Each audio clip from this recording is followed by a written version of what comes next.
सरस्वती नमोस्तुभ्यं वरदे कामरूपिणी विद्यारंभं करिष्यामि सिद्धि भवतु मे सदा.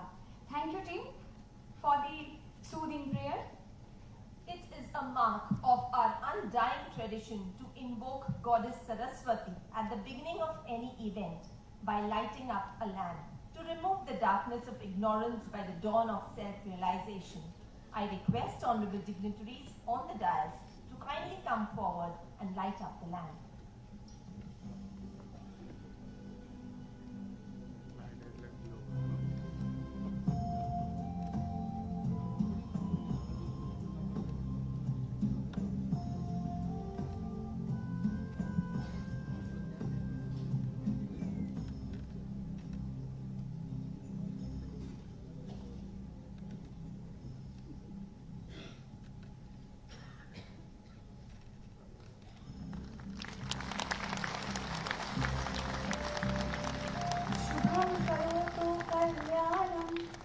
आरोग्यं धनसम्पदा शत्रुबुद्धि विनाशाय दीपज्योति नमोस्तुते.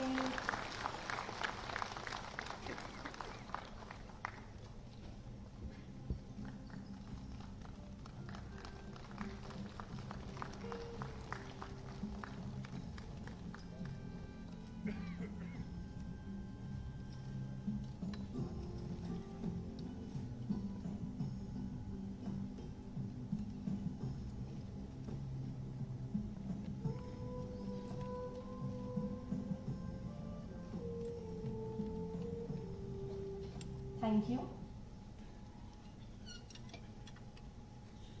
कबीर जी ने क्या खूब कहा है, जब मैं था तब हरि नहीं, अब हरि है मैं नाही. सब अंधियारा मीट गया जब दीपक देखा माही. Which means when I existed, God did not. Now God is, I am not. The gloom faded when it faced the light within. I had God. आप सभी का बहुत बहुत धन्यवाद. In ancient India, renowned sages and seers would gather at great conferences at the Takshashila and Nalanda in order to promote knowledge and growth. Today, we pledge to continue the tradition by felicitating the dignitaries with books which symbolizes knowledge and saplings which depicts growth. I now request respected Ms. S.V. Pinto Ma'am, President Gujarat Judicial Service Association, to felicitate Honorable Shri Bhupendra Bhai Patel, Chief Minister, Gujarat State.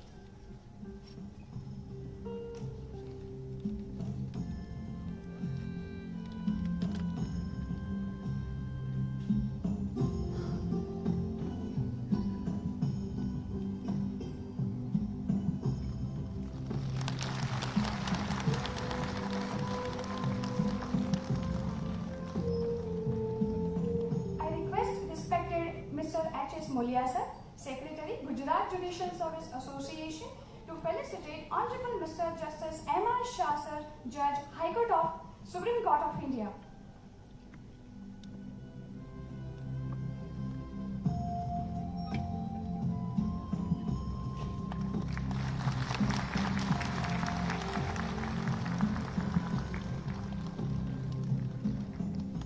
Thank you, sir. I now request respected Mr. D.A. Joshi sir, Registrar Judicial, High Court of Gujarat, to felicitate Honorable Miss Justice Bela M. Trivedi ma'am, Judge, Supreme Court of India. On her ladyship's behalf, I would request Honorable Miss Justice Sonia Gokani ma'am, Judge, High Court of Gujarat, to kindly accept the memento.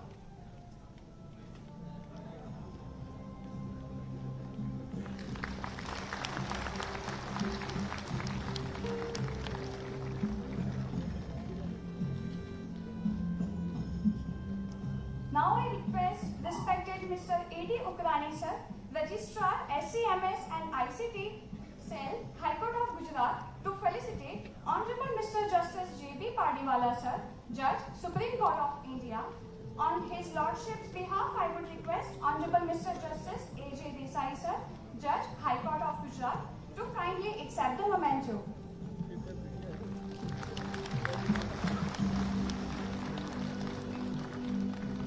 Thank you, sir. I request respected Mr. M.R. Mengre, sir, Principal District and Sessions Judge, Vadodara, to felicitate Honorable Mr. Justice Arvind Kumar, sir, Honorable the Chief Justice, High Court of Gujarat.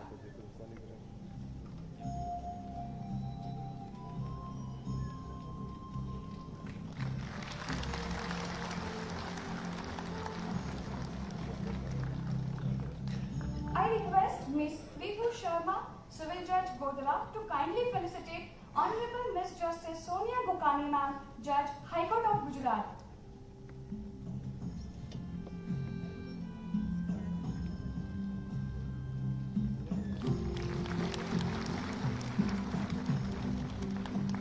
Thank you, ma'am.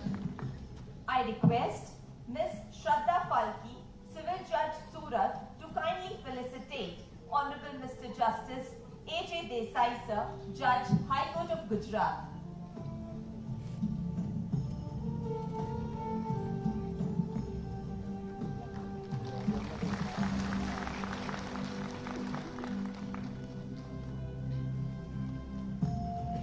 Thank you, ma'am. I request Ms. Samta Godiwala, Civil Judge, Valsad, to kindly felicitate Shri Kamal Trivedi, Learned Advocate General, State of Gujarat.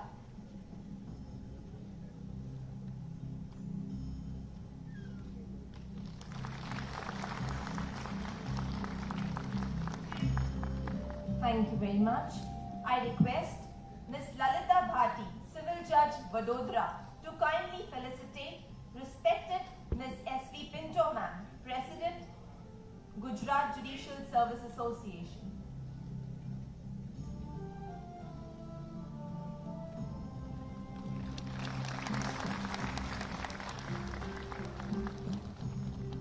Thank you, ma'am.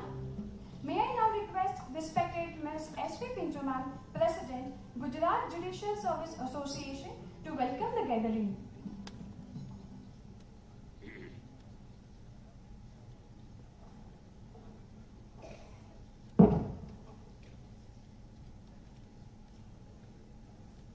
A very good morning to one and all present here. Our chief guest of the day, respected Shri Bhupendra Bhai Patel, Chief Minister, State of Gujarat. Honorable Mr. Justice M.R. Shah, Judge, Supreme Court of India. Honorable Ms. Bela M. Trivedi, Judge, Supreme Court of India. Honorable Mr. Justice J.B. Pardiwala, Judge, Supreme Court of India. Honorable Mr. Justice Arvind Kumar, Honorable the Chief Justice, High Court of Gujarat. Honorable Ms. Justice Sonia Gokani, Judge, High Court of Gujarat. Honorable Mr. Justice A.J. Desai, Judge, High Court of Gujarat. Mr. Kamal Trivedi, Advocate General, State of Gujarat. Honorable Judges of the High Court of Gujarat and other High Courts. Honorable former Judges of the High Court of Gujarat and other High Courts. My colleague, brother and sister judges of the Gujarat Judiciary, invited guests, ladies and gentlemen. As the President of Gujarat Judicial Service Association, it gives me immense pleasure and I feel it is a privilege and an honor to stand before you and amongst the most esteemed personalities to deliver the welcome address. On behalf of the caretaker body of the Gujarat Judicial Service Association, I would like to express my sincere gratitude for all your gracious presence here this morning.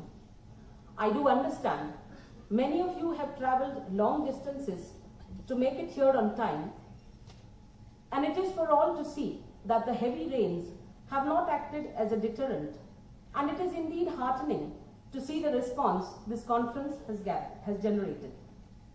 At the outset, I'd like to share a word about the resurgence of our association. The Gujarat Judicial Service Association was registered on 15 March 1962, but there was a lull in the activities for some years, and it was during an online meeting in early January 2022 of the Principal District Judges with Honorable Mr. Justice Arvind Kumar, Honorable the Chief Justice, High Court of Gujarat, that Honorable Lordship inspired us to breathe life into our association, which had remained defunct for a long time. Being the senior-most district judge, I was given the responsibility of heading the association, and with the constant guidance of Honorable the Chief Justice, work started in right earnest and gradually, and with the kind cooperation of Mr. R.K.Deendayal, Registrar General, and my colleagues, Mr. H.S. Mulia, Secretary, and Mr. V.B. Gohil, Joint Secretary of the Association, and all the principal district judges, we were able to make some headway. Of course, technology played its role well, and within no time, judges of each and every cadre, with the cooperation of the principal district judges, remitted their membership fees and joined the association. And here we are today with this maiden event of the association for the first ever judicial conference for judicial officers of the state, which is indeed a historic day in the history of Gujarat Judicial Service Association.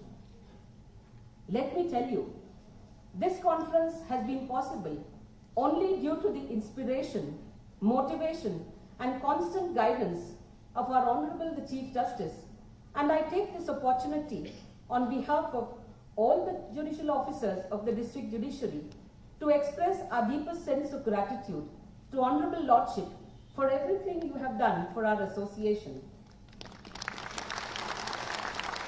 We do consider ourselves fortunate for being guided by an extraordinary leader whose empathy, support, and unflinching confidence in our association has been appreciated by one and all.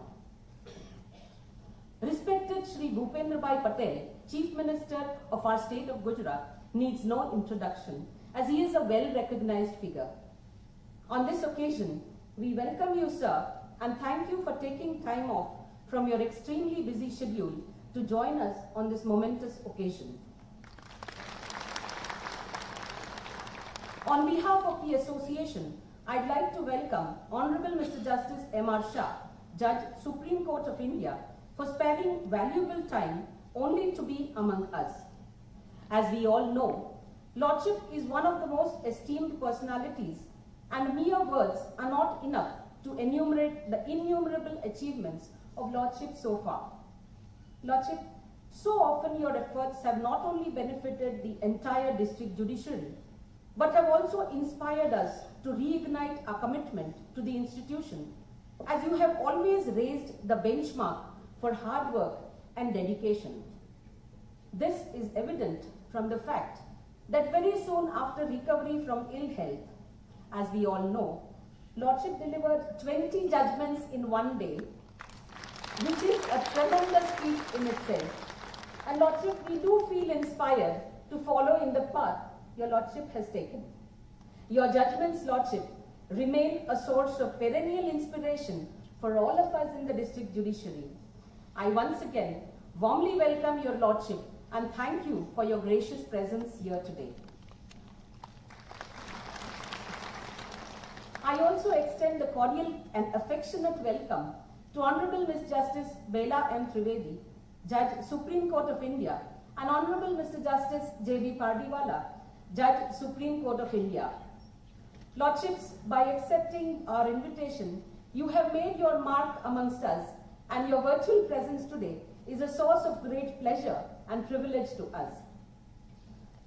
I feel particularly honored and gratified in welcoming Honorable Mr. Justice Arvind Kumar, Honorable the Chief Justice, High Court of Gujarat, who has been the font of inspiration and the driving force behind this conference. My Lord has continuously motivated and guided us and has spared so much valuable time to look into the minutest details of this conference. I think it appropriate that we take this opportunity of placing on permanent record our profound sense of gratitude and appreciation for all that Lordship has done for our association, and without whose presence today, this conference could never have been possible. I feel privileged to welcome Honorable Ms. Justice Sonia Gokani, Judge, High Court of Gujarat, and Honorable Mr. Justice A.J. Desai, Judge, High Court of Gujarat. Lordships have been living inspirations to everyone in the district judiciary, with distinct virtues like perseverance and hard work, coupled with a human touch, and have been a constant guiding light for this conference. Let me also express my deepest sense of gratitude for everything that your lordships have done and extend a warm welcome on behalf of the association. We are deeply obliged and honoured by the presence of honourable judges of the High Court of Gujarat and other courts and former judges of the Supreme Court as well as the other high courts for sparing their valuable time to be with us today. And I warmly welcome your lordship's gracious presence, which has enhanced the privilege of our conference. I wholeheartedly welcome Mr. Kamal Trivedi, Advocate General, State of Gujarat, for being with us here today, and also welcome all my brother and sister judges present here to make this conference worthwhile. As the technical sessions unfold during the course of the day, we shall have speakers, chairpersons, and co-chairpersons who will ensure that we deliberate and discuss upon contemporary themes like cyber crimes, cyber forensics, and the role of courts, alternative dispute resolution mechanisms, sentencing policy, and developing an efficient judicial system. Herculean efforts have gone towards the organization of this conference, and I appreciate the efforts of all those who have worked 24/7 for this day. I am confident that this conference will be an enlightening and enriching experience for one and all. I once again welcome each and everyone present here and thank you for joining us. Thank you. Thank you very much, ma'am. May I now request Shri Kamal Trivedi, sir, Learned Advocate General, State of Gujarat, to address the gathering.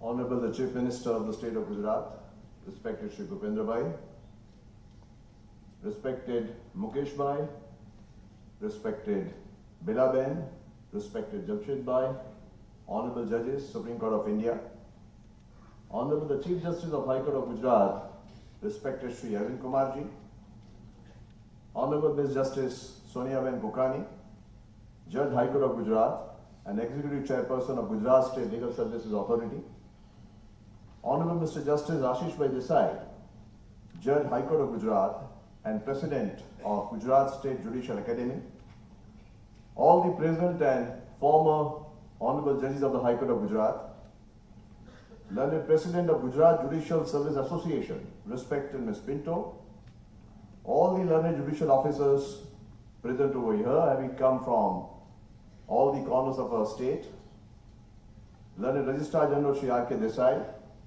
ladies and gentlemen, very good morning to one and all. It is indeed a matter of immense pleasure for me to be amidst, if I may say so, a judicial galaxy of a great country and great state.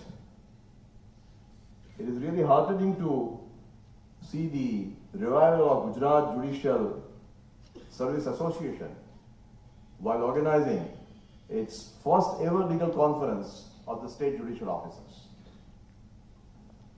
On this occasion, I take this opportunity to convey my sincere commendations to Honorable the Chief Justice, who has played a pivotal role in reviving the association from a deep slumber, if I may say so. But friends, there is always a great strength in togetherness in form of an association rather than a lone individual.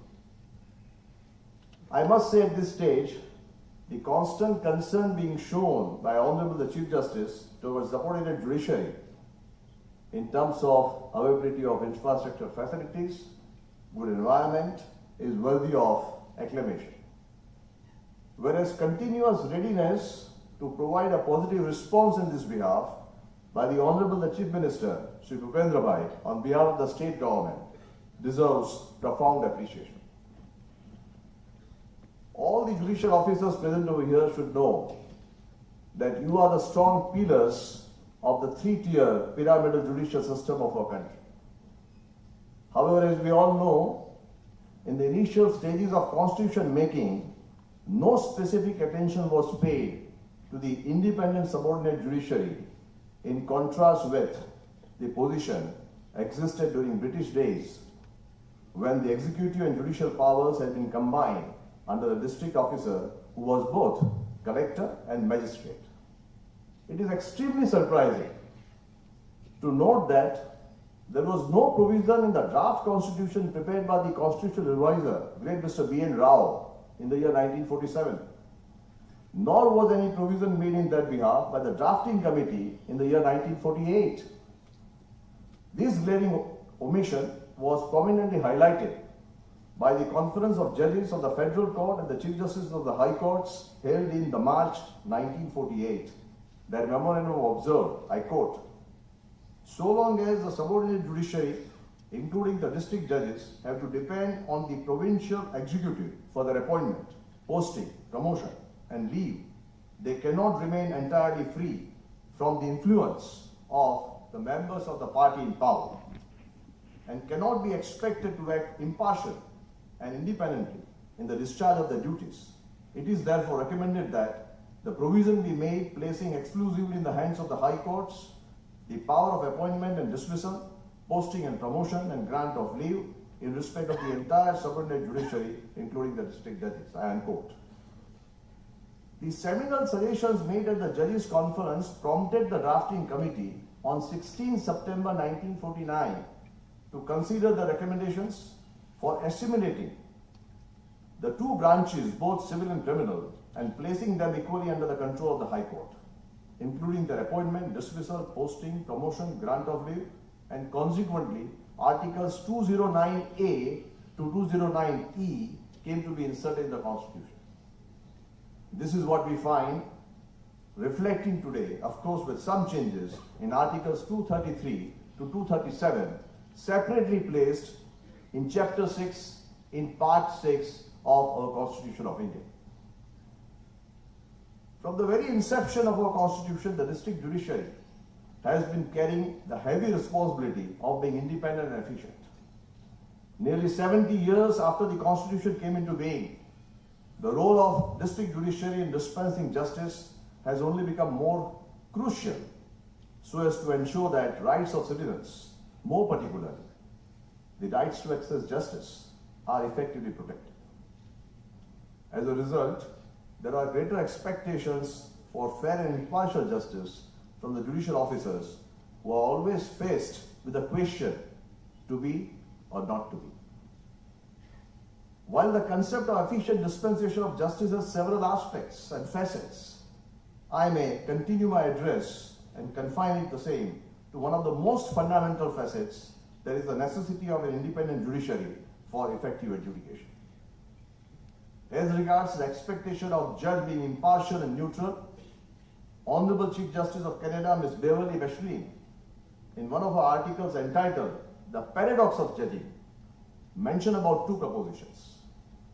The first proposition propounded by her was that in order to ensure fair adjudication, judges must approach their task with absolute neutrality and objectivity, unaffected by personal biases and opinions. Whereas the second proposition, very interesting, indicated that the judges are human beings, and like all human beings, they are modeled and molded their experiences and therefore are bound to have convictions and prejudices. This proposition leads to a paradox, whereby judges who are undeniably human, having preconceptions and biases, are expected to be impartial. Very aptly put by a great American judge, Jerome Frank, when he wrote, I quote, "Much harm is done by the myth that merely by putting on a black robe and taking the oath of office as a judge, a man ceases to be human and strips himself of all predilections and becomes a passionless thinking machine. Therefore, impartiality is not easy of attainment. However, a judge does not shed the attributes of a common humanity when he assumes the office." I unquote. This paradox forms an inherent part of the responsibility of the judicial officers, and it makes the task much harder, as it is one which is to be battled with day in, day out. I congratulate each one of you. Be it by winning a battle with the inherent prejudices, or by striking a balance, one must make sure that justice is dispensed at all costs. In this regard, one may have to remember a famous quote by Voltaire, a famous French writer, which was later heard in the movie called Spider-Man. I quote, "With great power comes great responsibility," I quote. In my view, judicial officers have the power to affect lives of people in the most fundamental ways of judicial decision making, which is why the power needs to be exercised fairly and justly, making it all the more important that such decision making is free from biases and prejudices. I'm sure you will have a very meaningful interaction and dialogue during the course of this conference. However, before I conclude, I may refer to a few oft-quoted lines of Lord Denning describing the qualities of an ideal judge. I quote, "Simple and upright, calm and quiet, with all humility and utmost honesty, great listening and enthusiastic, but not suffering from judgitis, and above all should be noble," I unquote. I convey my best wishes to all the learned judicial officers present over here on the journey of being ideal judges. Thank you very much. Jai Garvi Gujarat. Thank you very much, sir. With due permission of the Honorable Mr. Justice Arvind Kumar, sir, Honorable the Chief Justice, High Court of Gujarat, I would like to take liberty to quote something in Kannada which goes as Kaya Kave Kailasa, which means work is worship. Kaya Kave Kailasa ಎಂಬ ಸಿದ್ಧಾಂತ policy ಯಶಸ್ವಿಗಿರುವ ನಮ್ಮ ಮಾನ್ಯ ಮುಖ್ಯ ನ್ಯಾಯಮೂರ್ತಿಗಳು ನಮಗೆ ಆದರ್ಶ. It means that our Honorable, the Chief Justice, has instilled in his life the siddhant to worship work. It is said that discipline is the bridge between goals and accomplishments, and that we are what we repeatedly do. Excellence is then not an act, but a habit. It is an important virtue which we have learned from our Honorable the Chief Justice Arvind Kumar sir. I would humbly request Honorable Mr. Justice Arvind Kumar sir, the Chief Justice, High Court of Gujarat, to kindly address the august gathering.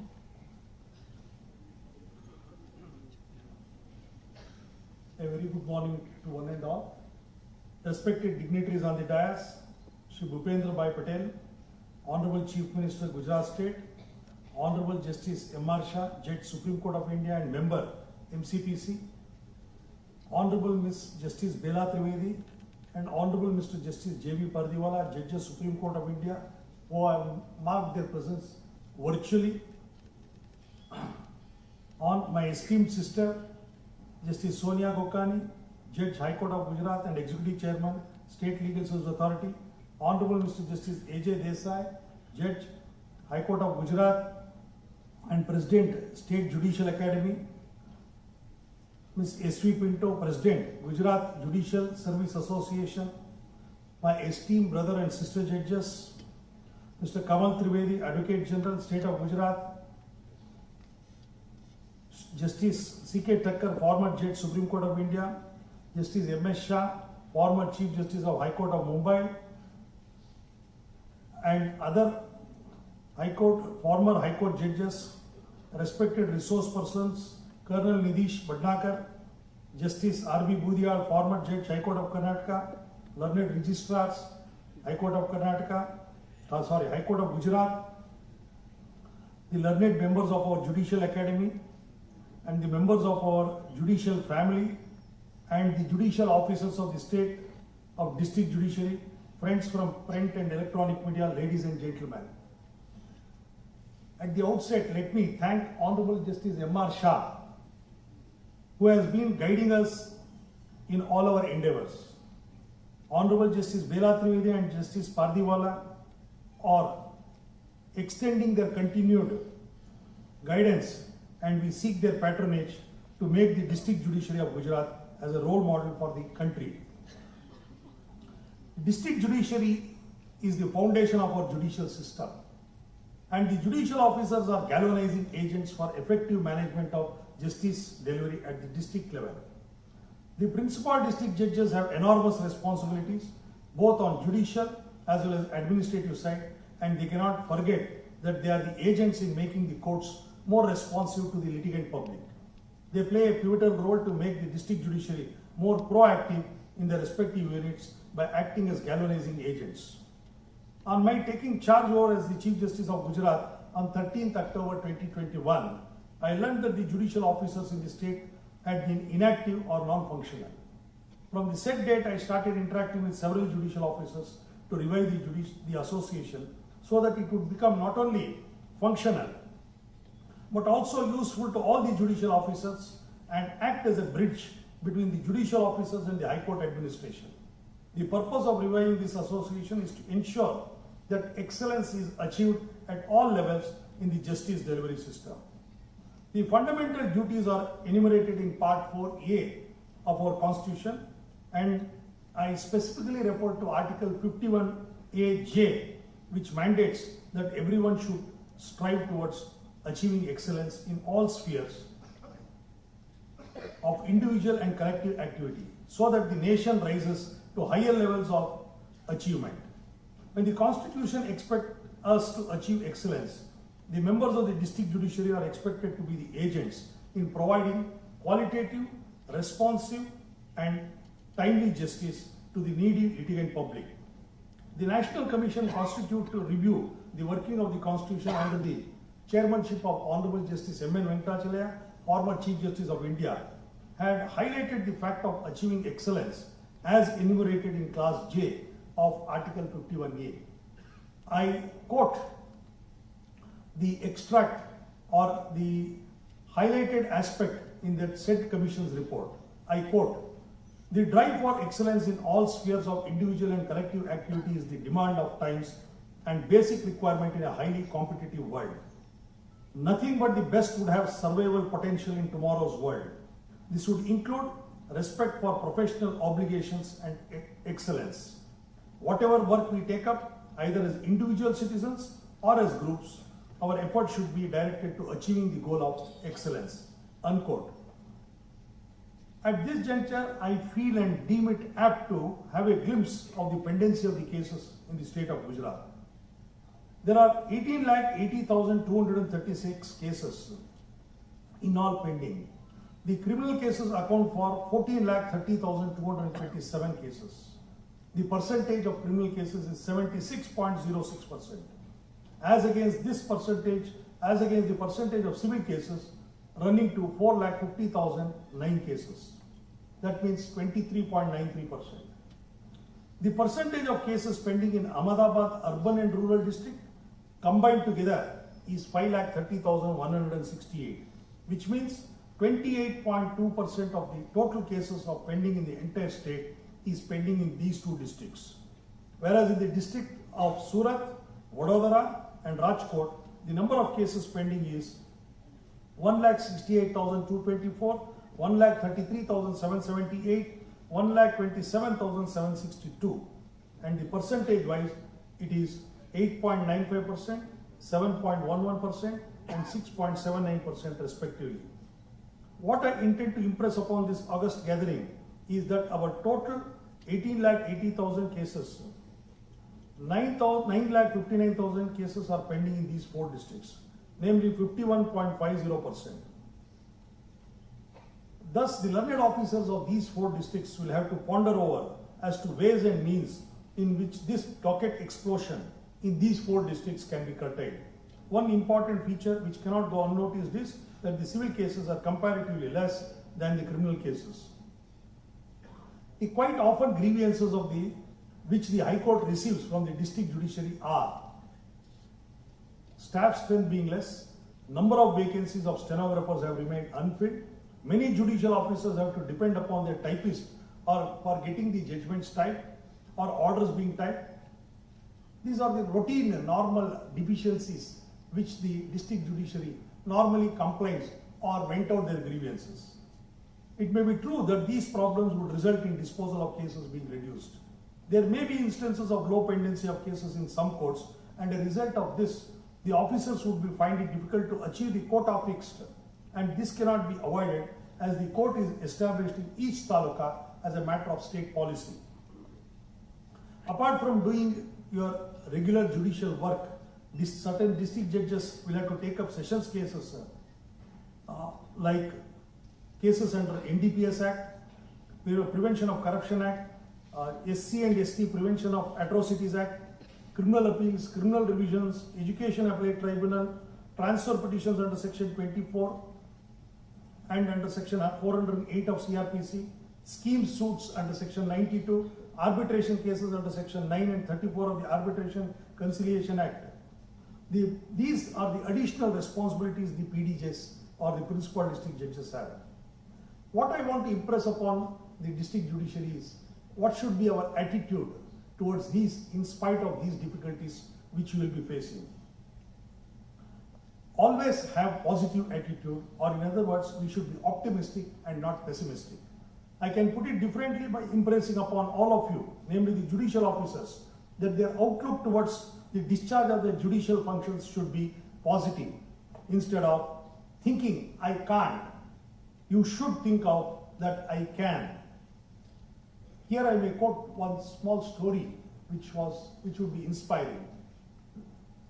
The great Adi Shankaracharya went on a tour to have the intellectual debate across the country. When he met Mr. Mandan Mishra, a great scholar, he had a debate with him. And when he wanted to have the debate, the Mandan Mishra was a great scholar, was an elderly person. Initially, though refused, ultimately accepted the challenge because Mr. Adi Shankara said, either you accept the defeat or debate with me. So we were left with no other option when Mr. Mandan Mishra accepted this challenge. Then both of them discussed as to who should be the judge. Because everyone was thinking both of them are highly qualified. That means a person who has to be judge should have little higher qualification or who should possess higher knowledge. So this was the question, and Mandan Mishra was wondering whom should we get from outside. At that point of time, Adi Shankaracharya, who is said to be the incarnation of Lord Shiva, says, let your wife be the judge. Nobody knew about the potentiality of the wife of Mr. Mandan Mishra, Umaya Bharati or Uma Bharati, she is called as. And she was a great scholar. It is the Guru's daughter who Mandan Mishra got married on one condition, that she will not exhibit her talent. And with this condition, while giving his Guru Dakshina, he accepted the Guru's daughter as his wife. And when Adi Shankaracharya said, let your wife be the judge, the Mandan Mishra was taken aback, because except him, nobody knew about the capability of his wife. So the opponent, what I want to say is the opponent or the litigant public should have confidence in the judge, like that the wife of Mandan Mishra. This is the confidence he should instill in the litigant public. And I know all of you are discharging that, but try to achieve higher goals, both qualitatively and quantitatively.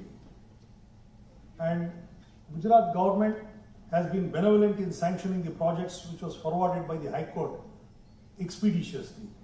And we expect the same in future also. And let me share with this August gathering, after the month of somewhere in December, we had a meeting of Chief Justice and Chief Minister. And the Honorable Chief Minister was there in that meeting for 3 hours. We gave them the entire picture of the state. Where are the infrastructure deficiencies? What are the courts to be established? Which are the requirement of judicial officers' quarters? Where the requirement of infrastructure is there? All this was patiently heard. And on the spot, the Chief Minister was benevolent to say, out of somewhere around 79 projects we proposed, 27 was sanctioned the very next day. So I thank the Honorable Chief Minister and seek continued patronage for the development of district judiciary at all levels. In order to achieve excellence both in quality and quantity, the district judiciary has to galvanize, as it is the cutting edge of our judicial system. The officers of district judiciary are the galvanizing agents, and to ensure the public confidence in the system gets enhanced, striving hard is the only mantra which has to be uttered by all the judicial officers. The 4 working sessions which has been conceptualized for today's conference is based on achieving this motto, and we do hope and trust that the officers would benefit out of this conference, and take away from this conference should not only enhance your outlook to the justice delivery system, but it should also result in higher disposal of cases being achieved by quick and qualitative disposal of cases. I, as the Karta of the Hindu undivided family or undivided judicial family, and on behalf of all my brothers and sister judges, assure you that the High Court of Gujarat is with you, namely with those officers who work hard and contribute to the betterment of the institution, and who would ensure that no stone is left unturned for wiping the tears of the litigant public. I wish all the participants of this conference all the very best, and may God bless all of you. Before I conclude, I say, it is stated in Subhashita, Ano Baddha Kritavo Yantu Ishvataha. Let noble thoughts come to us from all sides. Sabhabhya Sabhapati Vyachavo Namo Namah. I thank everybody. Jai Hind. ಮಾನ್ಯ ಮುಖ್ಯ ನ್ಯಾಯಮೂರ್ತಿಗಳಿಗೆ ನನ್ನ ಅನಂತ ಧನ್ಯವಾದಗಳು. It means that Honorable Chief Justice has instilled his life in the Siddhant of work is worship. And it also means that we are thankful to Honorable Chief Justice for his advice and guidance. Grateful, Your Lordship. નિરાકારમાં જેનું મન ગણે, ભિન્ન સંસારની ભ્રાંતિ ભાગે, દાસના સૈયો કહે તેને ચરણે નમો, જ્ઞાન વિજ્ઞાનની જ્યોત જાગે. His Lordship thinks like a man of action and acts like a man of thought. A big brother, a caring friend, a scholar par excellence, a philosopher who believes in practice what you preach and preach what you believe, an astute guide, all rolled into one is what Honorable Mr. Justice J.B. Pt.Deendayal sir is all about. Virtually, His Lordship is present with us today.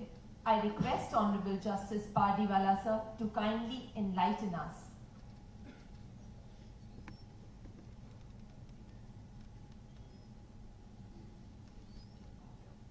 Shri Bhupendrabhai Patel, Chief Minister, State of Gujarat. My esteemed brother Judge, Honorable Mr. Justice Amar Shah. My esteemed sister Judge, Honorable Miss Justice Bilan Trivedi. Honorable Mr. Justice Arvind Kumar Ji, Chief Justice, High Court of Gujarat, and the Patron-in-Chief, Gujarat State Legal Services Authority. My esteemed sister, Honorable Miss Justice Sonia Jokani, Judge, High Court of Gujarat, and the Executive Chairman, Gujarat State Legal Services Authority. My esteemed brother, Honorable Mr. Justice A.J. Desai, Judge, High Court of Gujarat, and the President, Gujarat State Judicial Academy, all other honorable sister and brother judges of the High Court of Gujarat, Honorable Mr. Justice C.K. Thakkar, former Judge, Supreme Court of India, Honorable Mr. Justice Mohit S. Shah, former Chief Justice, High Court of Bombay, Honorable former Judges, High Court of Gujarat, Mr. Kamal Trivedi, the Learned Advocate General, State of Gujarat, Ms. S.V. Pinto, President, Gujarat State Judicial Service Association, respected judicial officers of the State of Gujarat, Registrar General, and other members of the Registry of the High Court of Gujarat, ladies and gentlemen, I am extremely happy to join this event online and address the august audience on this occasion of the first Gujarat State Judicial Officers Conference organized by the Gujarat Judicial Service Association under the aegis of the Gujarat State Legal Services Authority and the Gujarat State Judicial Academy. Congratulations to all of you. Today's event is going to enlighten the judicial officers of the district judiciary on the various aspects of judicial work. Many important subjects are going to be discussed in today's conference, starting with cybercrime, cyber forensic, role of courts, alternative dispute resolution mechanisms, sentencing policy and victimology, and developing efficient judicial system. The Indian judicial system is constantly exposed to new challenges, new dimensions, and new signals, and has to survive a world in which perhaps the only real certainty is that the circumstances of tomorrow will not be the same as those of today. The true touchstone for measuring the success of a judicial institution is the degree of confidence reposed in it by the public. The judiciary has a special role to play in the task of achieving socio-economic goals enshrined in the Constitution while maintaining their aloofness and independence. The judges have to be aware of the social changes in the task of achieving socio-economic justice for the people. We gave to ourselves the holy book, our Constitution. In the preamble of the Constitution, we have made certain promises to ourselves. We said, I quote, "We, the people of India, having solemnly resolved to constitute India into a sovereign, socialist, secular, democratic republic, and to secure to all its citizens justice, social, economic, and political, liberty of thought, expression, belief, faith, and worship, equality of status and of opportunity, and to promote among them all fraternity, assuring the dignity of the individual and the unity and integrity of the nation." The first and foremost comes justice. What kind of justice? Justice, social, economic, and political. The next thing we promised to ourselves was liberty of thought, expression, belief, faith, and worship, equality of status and of opportunity, and last but not the least, fraternity. In other words, unity assuring the dignity of the individual and the integrity of the nation. If we carefully examine the various provisions of the Constitution to discover its true spirit, we shall notice three distinct aspirations of the people. One for liberty, another for justice, and the third for socialism. The spirit behind the Constitution is a distilled product of the three aspirations. The authors of the Constitution could foresee that the state, in its anxiety to implement the directives of the state policy, would ignore and trample on the basic rights of the individuals. It therefore assigned a key role to the judiciary to maintain and preserve its delicate balance between the fundamental rights on the one hand and the interests of the society on the other, and thus function more or less as a guardian of the Constitution. Judiciary is expected to play a crucial role under the Constitution and is the last resort of the common man for seeking justice when his legal rights are infringed. You, the judges of the district judiciary, can be termed as the root of our judicial system. The district judiciary is the bedrock on which stands the entire edifice of justice. Being situated at the grassroots level of the society, it symbolizes the epitome of justice. As the members of the judicial service, you perform a sacred duty of dispensing justice, and therefore it has to be religiously performed, consistent with the principles of ethics and in accordance with law. To be a judge is a privilege. It is rightly said that the judicial officers discharge divine functions, though they are not divine themselves. The first and the foremost attribute you must inculcate as a judicial officer is the necessity of conducting yourselves in such a manner, both inside and outside the court, so as not to provoke any critics. You should not be carried away with the importance of your position and the power you wield. You must bear in mind that the power you hold is limited and circumscribed and must not be exercised beyond jurisdiction. The conduct of a judicial officer has to be above reproach. It needs little emphasis that a judge has to be punctual, patient, courteous, impartial, and fearless. He has to be firm but not rude.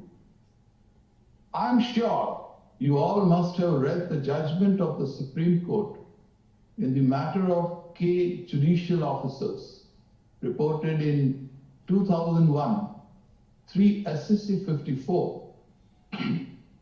Let me share an important extract from the said judgment. I quote, "A judge entrusted with the task of administering justice should be bold and feel fearless while acting judicially and giving expression to his views and constructing his judgment or order. It should be no deterrent to formation and expression of an honest opinion and acting thereon so long as it is within the four corners of law, that any action taken by a subordinate judicial officer is open to scrutiny in judicial review before a superior forum with which its opinion may not meet approval, and the superior court may upset his action or opinion. The availability of such fearlessness is essential for the maintenance of judicial independence. However, sobriety, cool, calm, and poise should be reflected in every action and expression of a judge. I unquote. You, the judges of the district judiciary, are expected to decide the cases without fear or favor, affection or ill will, friend or foe. Be bold in your judgments. Decide a case without fear and favor. Fear and favor come in many hues and colors. Fear of one's own past, of peer pressure, of public criticism. Favor includes not only monetary favor, but also nepotism, casteism, personal bias and prejudices. If the faith of the people is to be maintained in the judiciary, then the river of judicial process has to be kept clean. Hence, you must avoid fear or favor at every cost. If people think your judgment is biased, is colored, is partial, they would doubt the judicial process and the river of justice stand contaminated.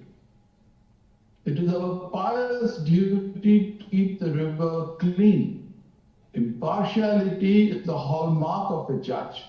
Be impartial in your judgment. On this occasion, I may take the opportunity of suggesting something to the High Court of Gujarat on its administrative side. I believe that the merit of a judge should not be assessed on the basis of disposals alone. What is important is the way he or she functions. In assessing the competence of a judge, the High Court must see first whether he or she handles cases properly by promptly disposing of the interlocutory applications and avoiding unnecessary adjournments. Secondly, whether he or she frames proper issues. Thirdly, whether he or she records evidence properly and marshals it properly, giving due consideration to each material piece of oral and documentary evidence. Fourthly, whether he records clear findings on each issue and gives sufficient reasons for each after discussing the facts and the law bearing on it. Fifthly, whether he or she passes the final order with questions about costs and interest.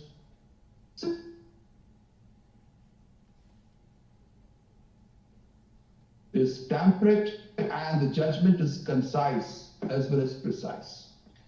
If we want the judges to work efficiently, they should not be made to feel that their career depends merely on the number of cases disposed of by them in each month. This feeling has led many judges to prefer small cases to big ones on one pretext or another. It also accounts for undue preference being given to the criminal work, where the judge is required to work both as a civil judge and a magistrate. Criminal cases, no doubt, require prompt attention, but where a judge is required to handle both civil and criminal cases, he should distribute them suitably on different days in accordance with the directions of the High Court and take up the cases as fixed. The merit of a judge can very well be assessed by the High Court while dealing with an appeal from his or her judgment. My humble suggestion is that the system of assessment slips by the judge or judges hearing a case in the High Court should be introduced. The performance of a judge can very well be determined by these assessment slips as well as the number of cases disposed of by him or her. Although the High Court is the best authority to assess the merit and competence of a civil judge or a district judge, yet this assessment should be in a manner so as to inspire confidence in the judges that justice has not been denied to them. A judge who suffers from a feeling of injustice in the matter of posting or promotion cannot be expected to devote himself or herself to his or her work with an even mind, and this is bound to affect, in some measure, the proper administration of justice. The maxim, I quote, "Justice should not only be done, but should also seem to be done, I unquote, is as much applicable to the administration of justice as to the administration of justice in the courts. The norms of administration are no different. We have all heard of a healthy mind in a healthy body. But so far as the judiciary is concerned, little has been done so that the mind can flourish. Sitting on the bench day after day from morning till evening is not an activity meant to stimulate physical fitness. So often we may get to see and otherwise find a judge getting angry with the slightest provocation and may end up making a mess of the matter. I may humbly suggest to the dispensers of justice that they must make room in their life for meditation and yoga. Both these activities may pave the way for a good health and steady mind, better patience, better memory, and greater clarity and purity of thought. I would humbly urge to all the judicial officers participating in today's conference to make the most of the discussion on the important topics. Before I leave you all, let me share an anecdote which I read in my early days of judgeship, and the same had a profound effect on me. It is said once the Chief Justice of England hired a taxi and asked the driver to take him to the Court of Justice. Taxi driver got confused and inquired with the Chief Justice, "Where be the Court of Justice, my lord? You mean the Court of Law?" The judge nodded and smiled. Judicial officers, always make an endeavor to make your court the court of justice rather than merely the court of law.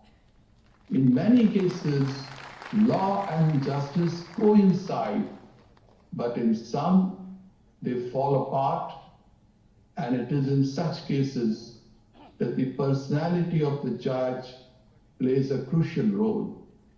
No doubt, he is bound to dispense justice according to law, but he can, with effort, find ways and means of doing real and substantial justice within the four corners of law. With this, I end my address. I am grateful to Honorable the Chief Justice of the High Court of Gujarat, Shri Arvind Kumar ji, and all my esteemed brother and sister judges of the High Court for this honor bestowed upon me. Thank you very much. Thank you very much, Your Lordship, for your inspirational words. As observed by social entrepreneur David Green, you need an attitude of service. You are not just serving yourself, you help others to grow up and you grow with them. It is rightly said that if you want to shine like a sun, first burn like a sun.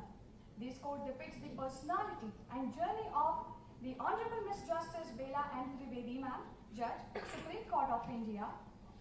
Her Ladyship is present with us on virtual platform today. I request Honorable Justice Bela M. Trivedi Ma'am to bless us with few words.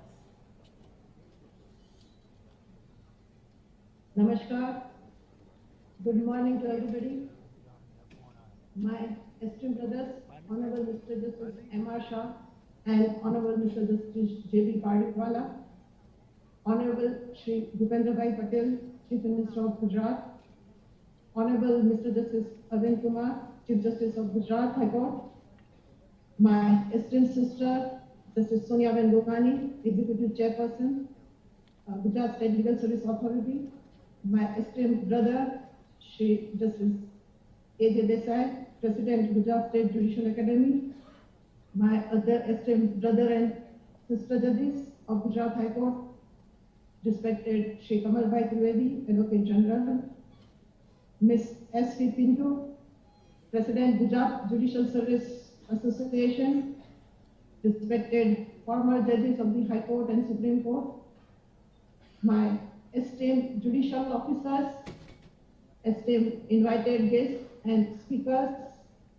Registrar General Shri R.K. Desai and other members of the registry, ladies and gentlemen.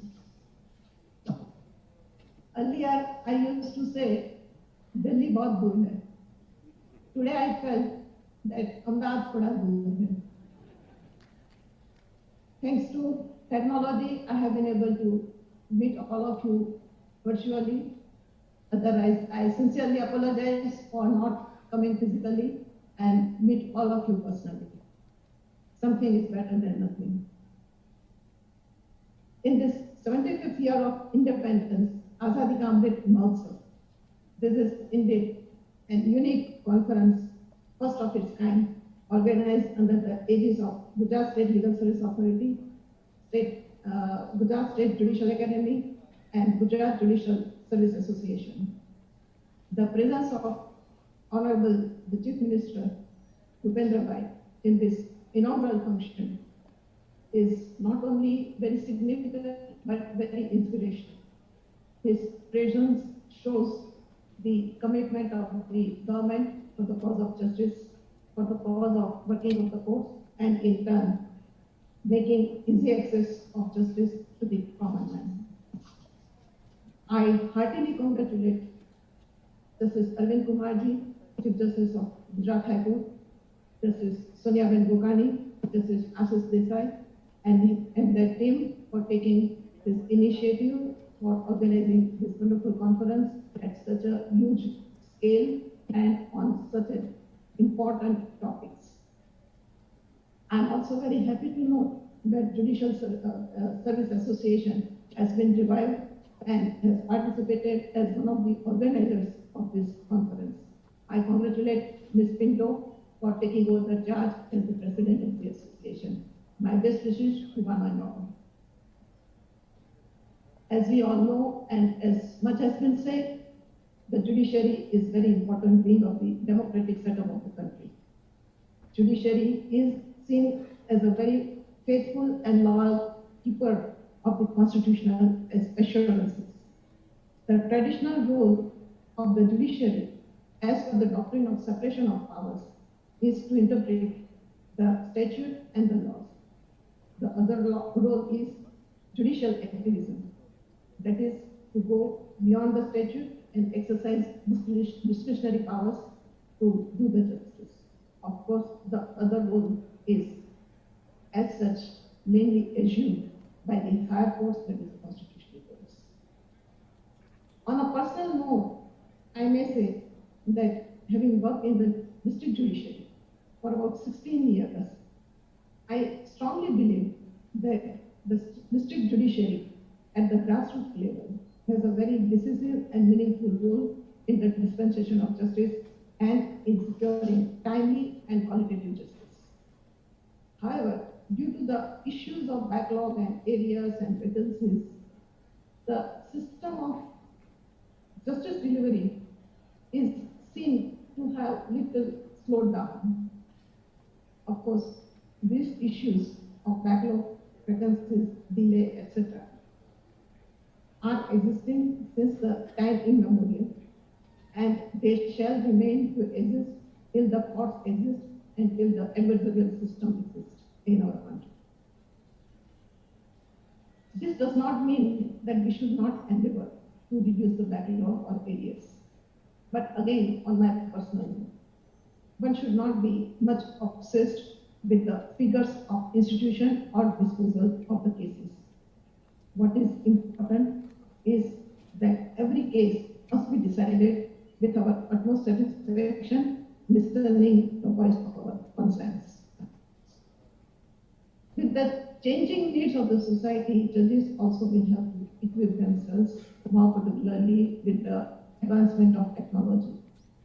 Because nowadays, technology is seen to be a great enabler in enhancing the access to justice. augmentation of technology and application of artificial intelligence to the court proceedings could be some of the solutions of these problems.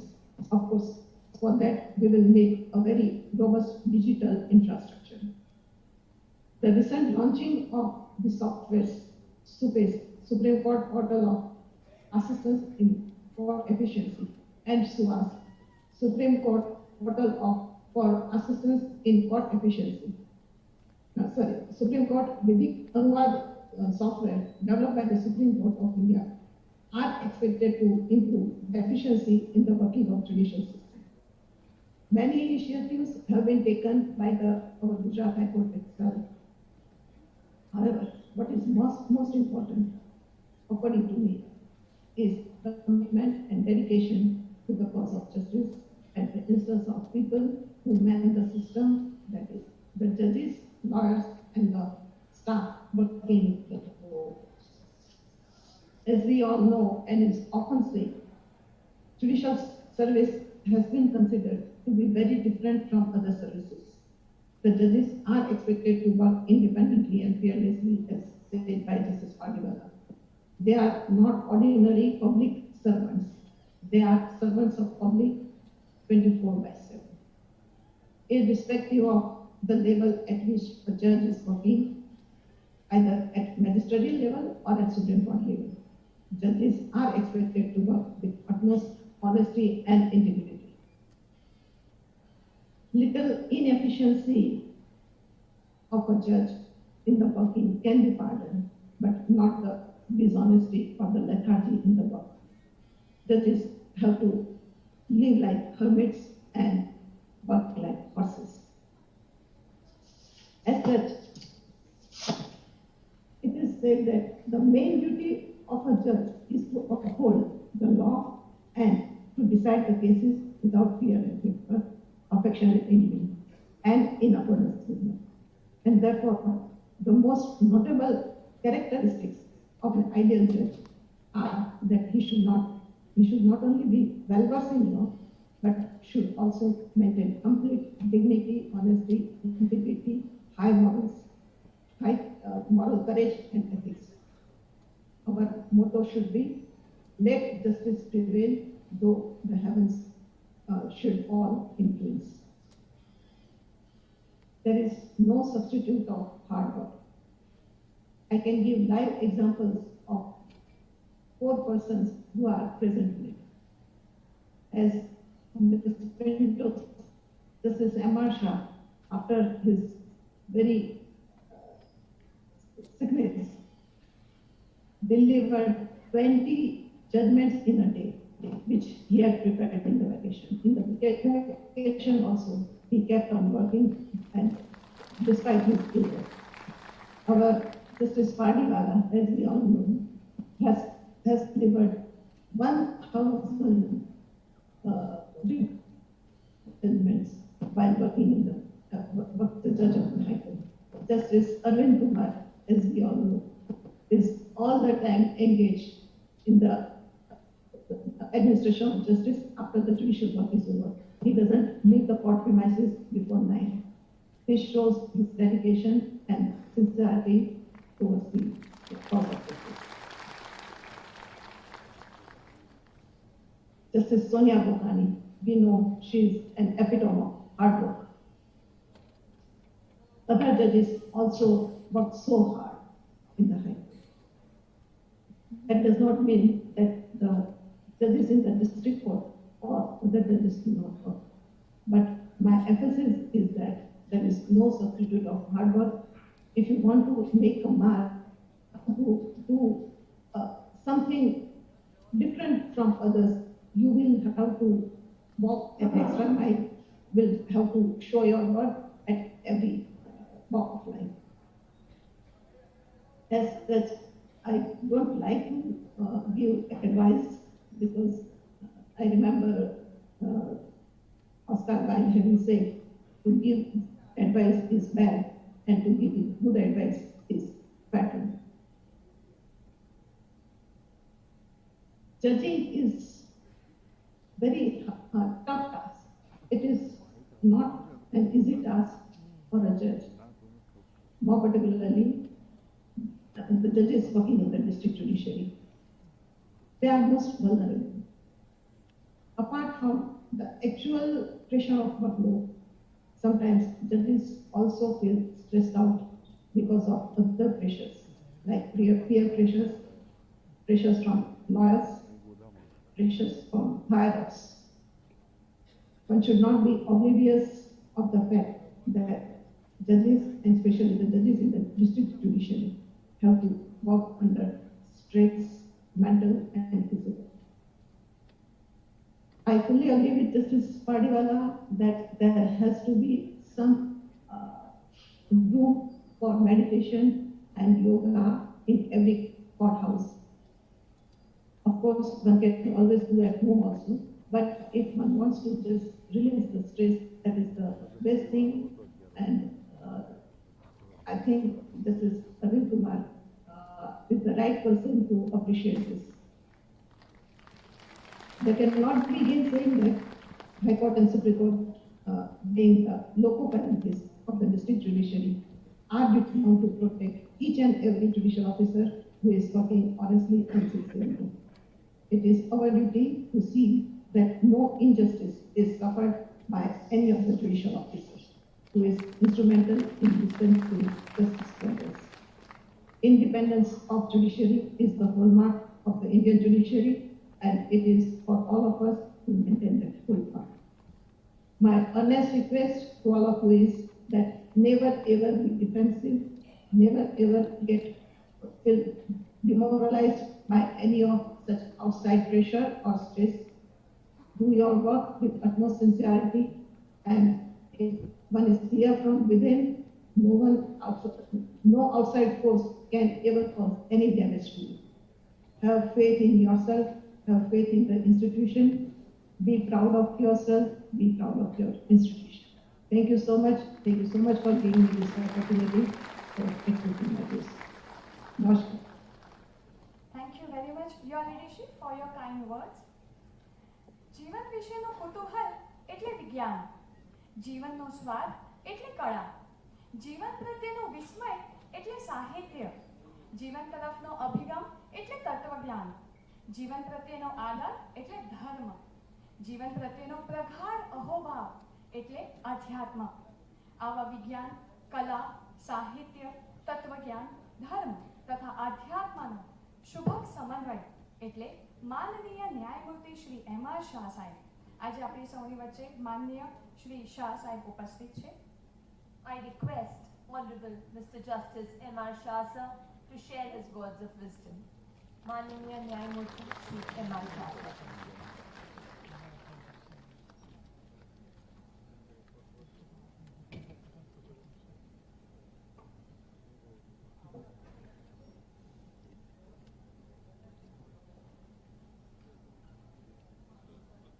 Very good morning to all of you.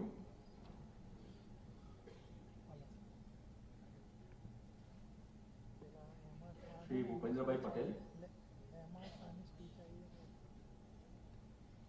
Chief Minister of State of Gujarat, my esteemed colleague in the Supreme Court, Justice Belaben Trivedi, Justice Padiwala,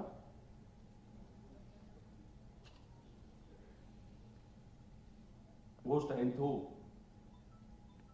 Chief Justice, Justice Arvind Kumar, Chief Justice of High Court of Gujarat,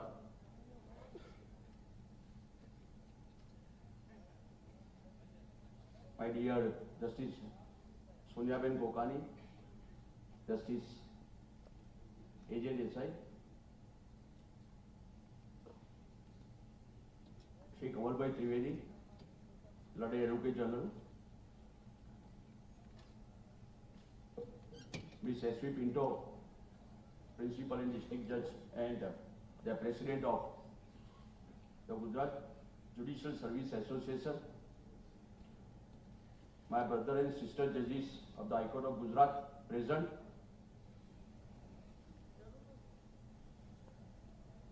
respected Honorable Justice C.K. Thakkar, former Judge of the Supreme Court of India, respected dear Justice Boisbhai Shah, former Chief Justice Bombay High Court,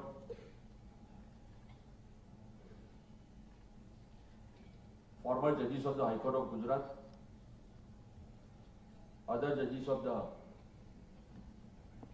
High Court, Shri R.K. Desai, Registrar General, Member of the Registry, Shri Ahul Trivedi, Member Secretary, all my dear judicial officers who are present here, ladies and gentlemen, it gives me a immense proud and pleasure to be present here on this occasion and to address the august gathering. First of all, I congratulate Mrs. S.V. Pinto, President of Gujarat Judicial Service Association, and the Gujarat State Legal Services Authority and the Gujarat State Judicial Academy to organize this conference and have a discussion on the important topics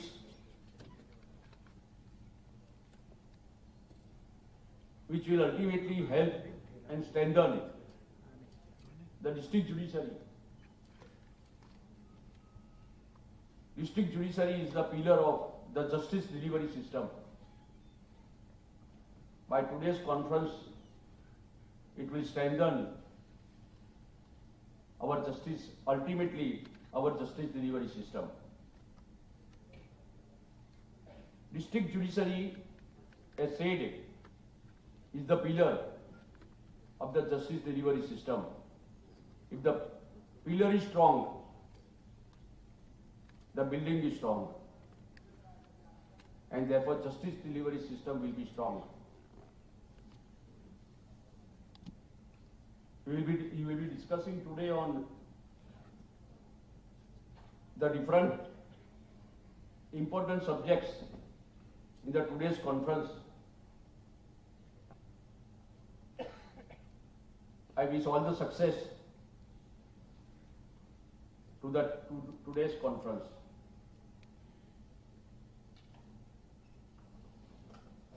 Friends, nobody can dispute that our district judiciary system is doing extremely well.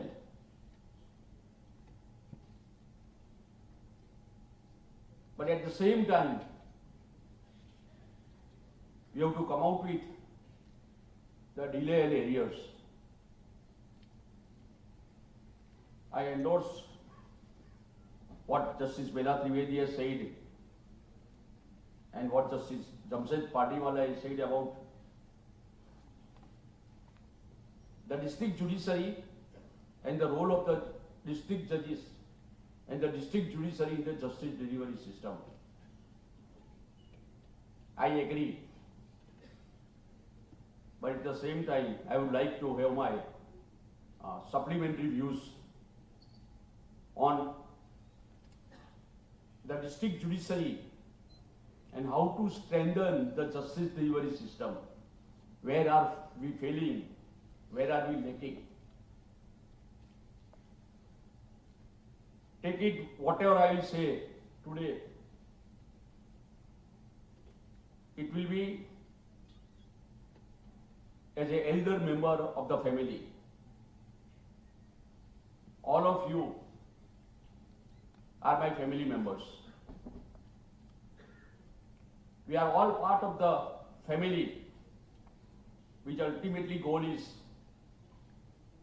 to do justice to the common man, justice to the needy, and strengthen the justice delivery system.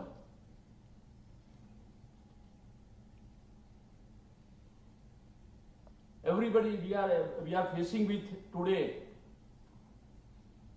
the problem of delay and legacies. We are all faced with the arrears which are pending since many years.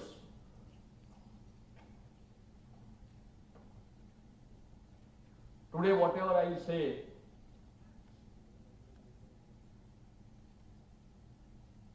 treat it as an advice from the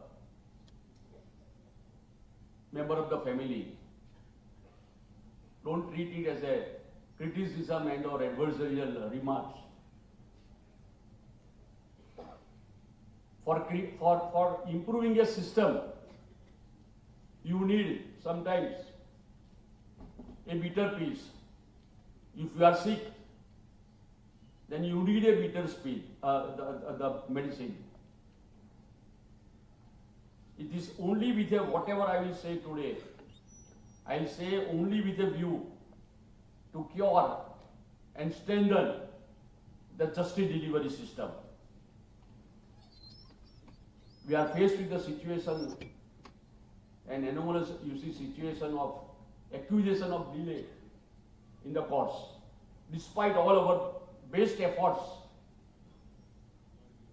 it is not that, so far the Gujarat is concerned, there is a lack of infrastructure.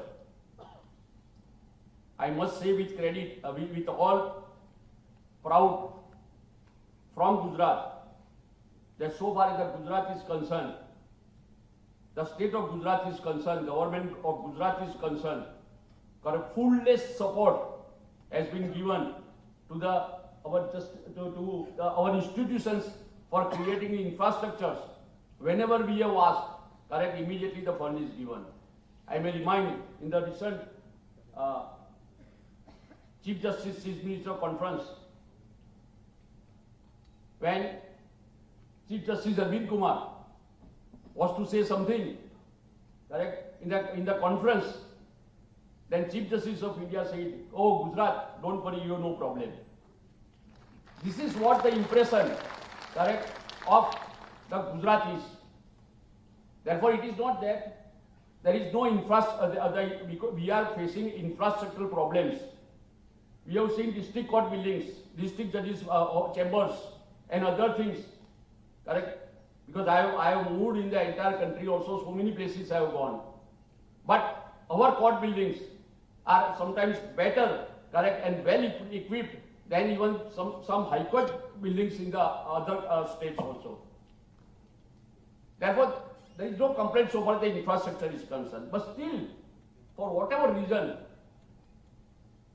there is a huge arrears. And therefore, it is time now to introspect. Today we will be discussing on time management, docket management, which is the need of the day. 18 crores,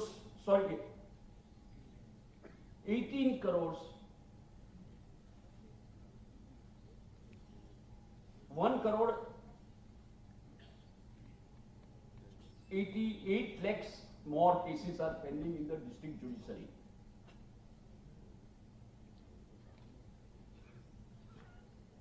In the High Court, I am sorry to say, we have crossed 1 crore 60 lakhs matter, 1,60,000 matters in High Court.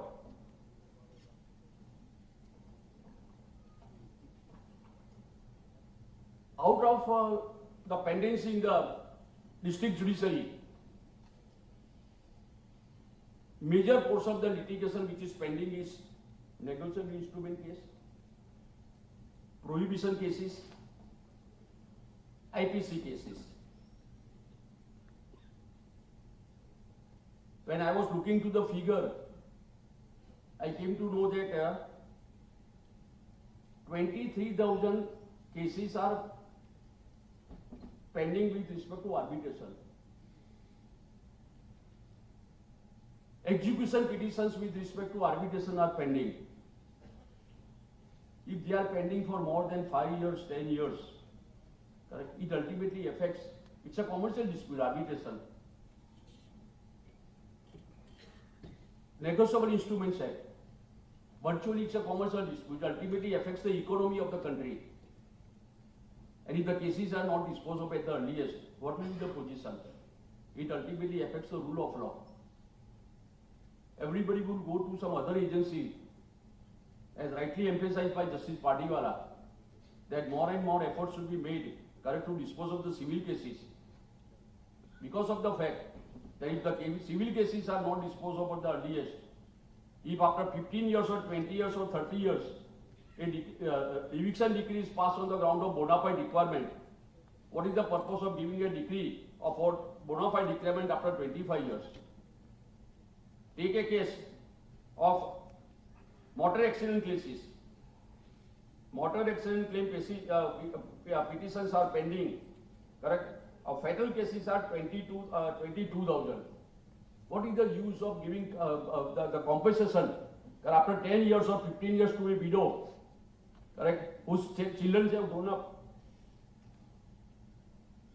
Even if you give 1 crore rupees, correct, it is not that will not be useful to him or her, because the day on which it was required, you have failed to give deliver the justice to the needy, to that lady, to the widow, because he lost the bread earner.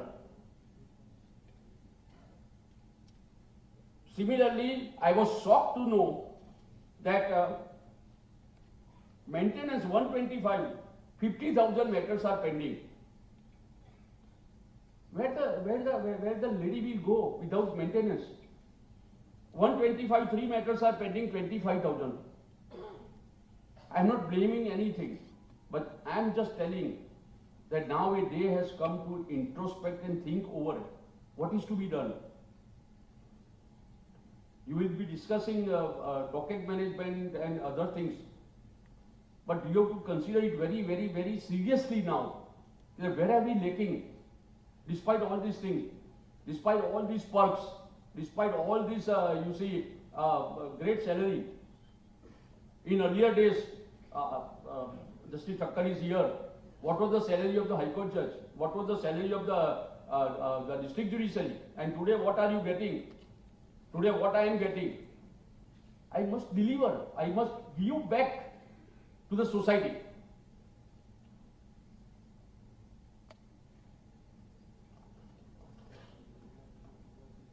It is said that justice delayed is justice denied. And it is the cornerstone in the justice delivery system. It cannot be disputed that the justice delivery, the speedy trial is the right, fundamental right guaranteed under Article 20 of the Constitution of India. However, abstract over the years, huge pendants of the cases and inordinate delays are the most important problems faced by the Indian judiciary. Although there is widespread praise for the quality of the judgments delivered and the hard work being done by the Indian judiciary, more particularly the district judiciary. When we take up the appeals in the Supreme Court, many a times, correct, we find that the judgments delivered by the trial court and the first appellate court, correct, are better. Maybe because of the limitations so far as the high courts are concerned, question of law and all these things. That was take place sometimes, correct, we go to the judgment, the trial court judgment of the first appellate court judgment. That is why the quality of the judgment and the hard work by the district judiciary will play an important role in the entire justice delivery system. The hard work being done by the problem of delay in huge areas stares at us all. Unless we do something about it, the whole system would get crushed under its weight. Speedy justice is a fundamental right which is implicit within the broad arc and content of Article 21. It is the constitutional obligation of the state to dispense speedy justice, more so in the field of criminal law, nowadays in the civil law also.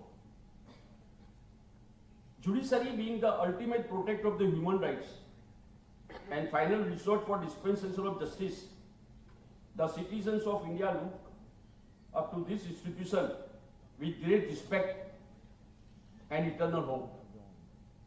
This casts a very heavy responsibility on the entire judicial system to live up to the expectations reposed in it and to maintain and the scared aura attached to its unsullied.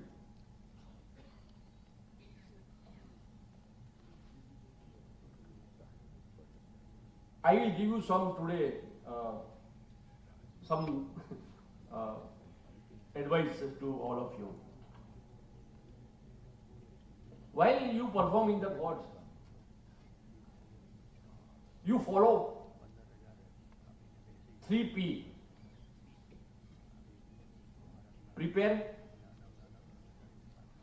punctuality, and politeness. To save the time and to see that more and more cases are disposed of and you can deliver the justice promptly, you should be prepared with the facts and the law. Not that as and when the case is taken up, correct, you prepare and start reading the files. You will sacrifice some time and the family also, so that ultimately the faith of the people will be continued. Punctuality in the court proceedings and the courtroom is very essential.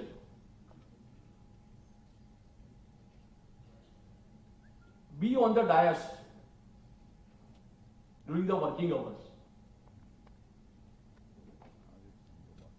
Many times it is seen for whatever reason, the judicial officers, not all, few, they are not on the dais during the entire working hours. It is your duty to say that you are on dais, you work on the dais during your working hours. No administrative work should be done during the course hours. After the course hour, correct, spare some time, extra time for the purpose of administrative work. But don't do any administrative work during the court hours. Be polite in the court. Because ultimately politeness in the courtroom, it maintains the atmosphere, good atmosphere in the courtroom, for which don't show your power as a judge. Show your power as a judge in doing the work. And if you show the courtesy, if you show the politeness, I don't think that any judge will need any meditation in the courtroom.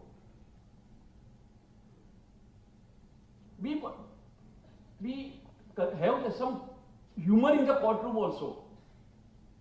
Continue. There will not be any stress. Neither you will give the stress, nor you will have the stress. But at the same time, courteous, correct, and politeness is the most important requirement, correct, of the judicial officer.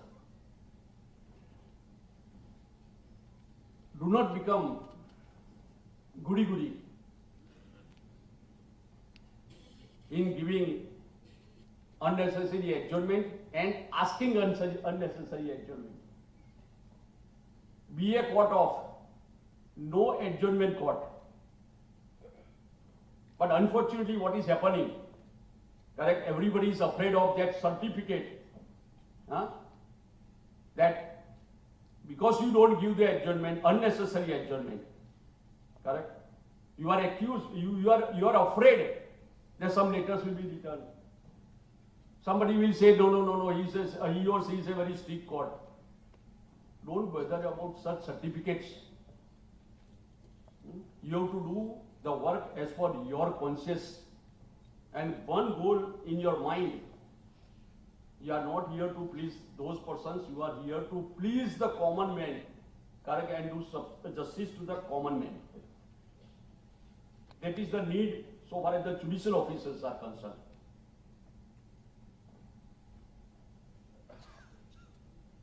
One another thing I have seen,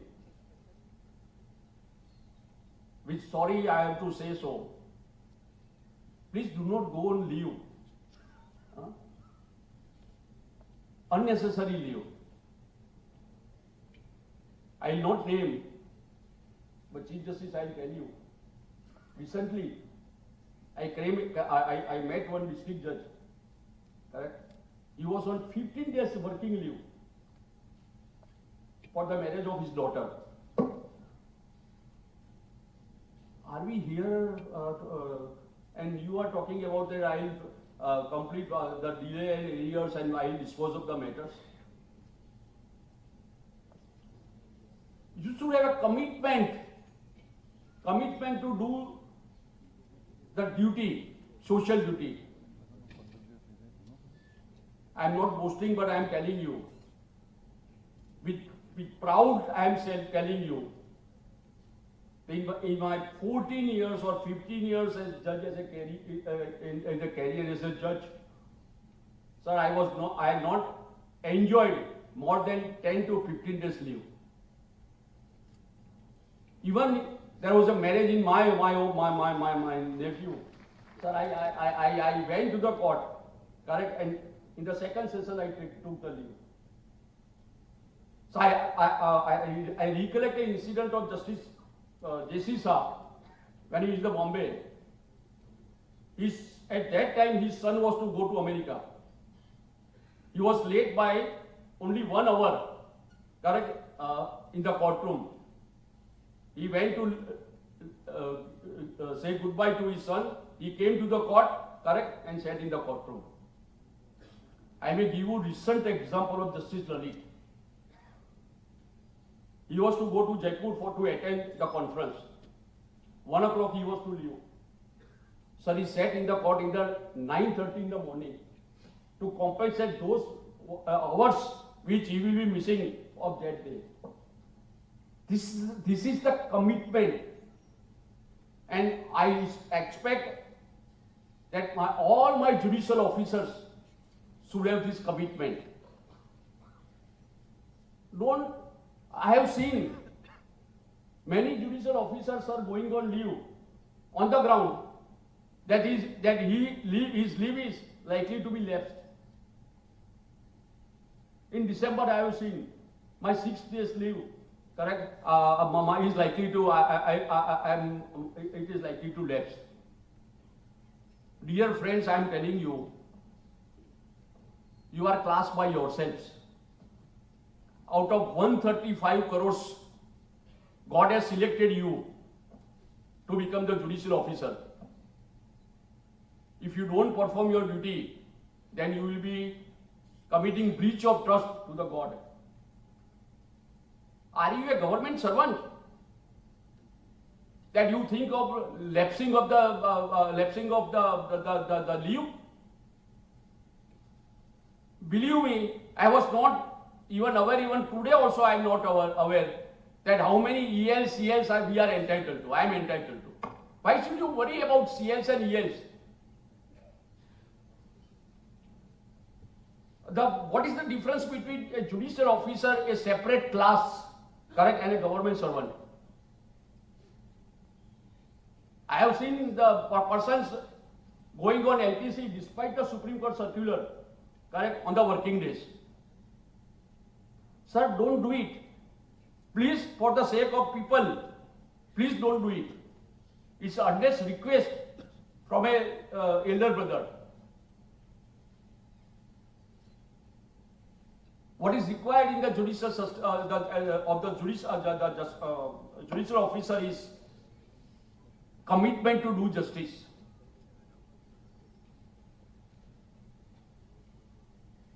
Commitment to serve the nation and the society. Don't treat it as a service only. Treat it as a service to the society. Be a part of the strong justice delivery system. If the justice delivery system will collapse, correct, that entire system will collapse.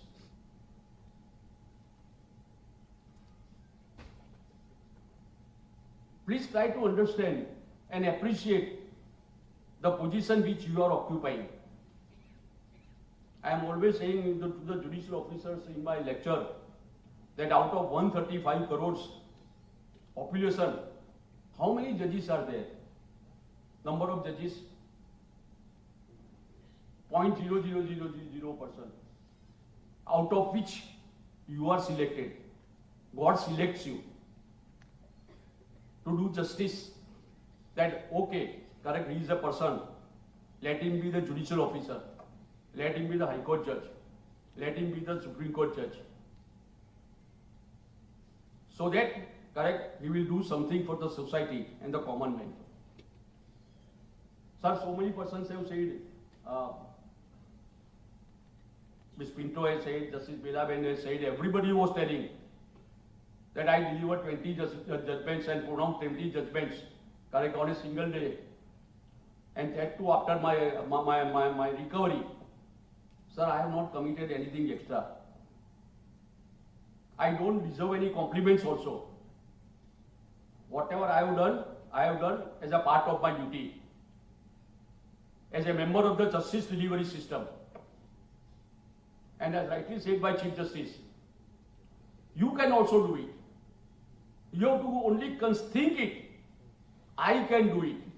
If others can do it, why I cannot do it? Consider from that angle and you will see, you will achieve the result. We know the problems also of the judicial, the district judiciary also. But you have to come out of and you have to tackle your own problems. We know that at the local stage also you have got the problems. We know if you don't get the time and the order or the bail, correct? In that case, you will be accused of so many things. But ultimately, what is important is, if you have perform your duty as per your conscience, correct? Then the God is there to protect you. Believe always in God. And your hard work and labor, correct? The God will always help you. I will give you one example where when the God always helps you. One important matter was there with respect to COVID. On Saturday, Sunday, my brother judge told me that, brother, you have to write the judgment. And he was to retire on Wednesday. I was having only 3-4 days with me. Very important question. Compensation to the victim, as well as we were required to strike the balance between the government's policy also and their infrastructure or economic. Sir, I was not doing anything. What to do? It was an interpretation of Section 12. I have taken the matter in my hand. And I was just to begin what to do because very sensitive matter was there. At that time, one person called me from temple. They said, video conference, आपने दर्शन कराओ. Okay, I am a firm believer in God. I am telling you. So he made there was a darshan. Sir, immediately thereafter I dictating the judgment and I continued the judgment for 6 hours continuously. And believe me, I felt that I am only a spokesperson.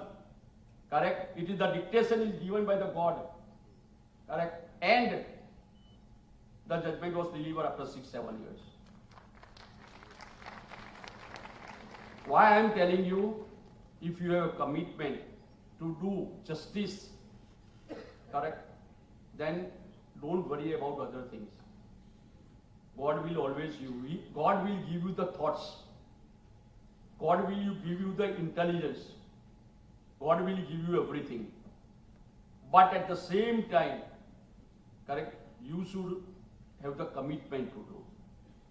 So I request all of you to see that there is a commitment to do service to the society, service to the common man. You put yourself in the shoes of the litigation who is waiting for 10 years, 15 years, 20 years. I request the family court judges also to consider the plight of those women who are deprived of their maintenance, who are deprived of their enhanced maintenance. They are being 1,500 or 2,000, I am not on whatever the amount is being paid. But in those hard days, where she will go? Where the children will go?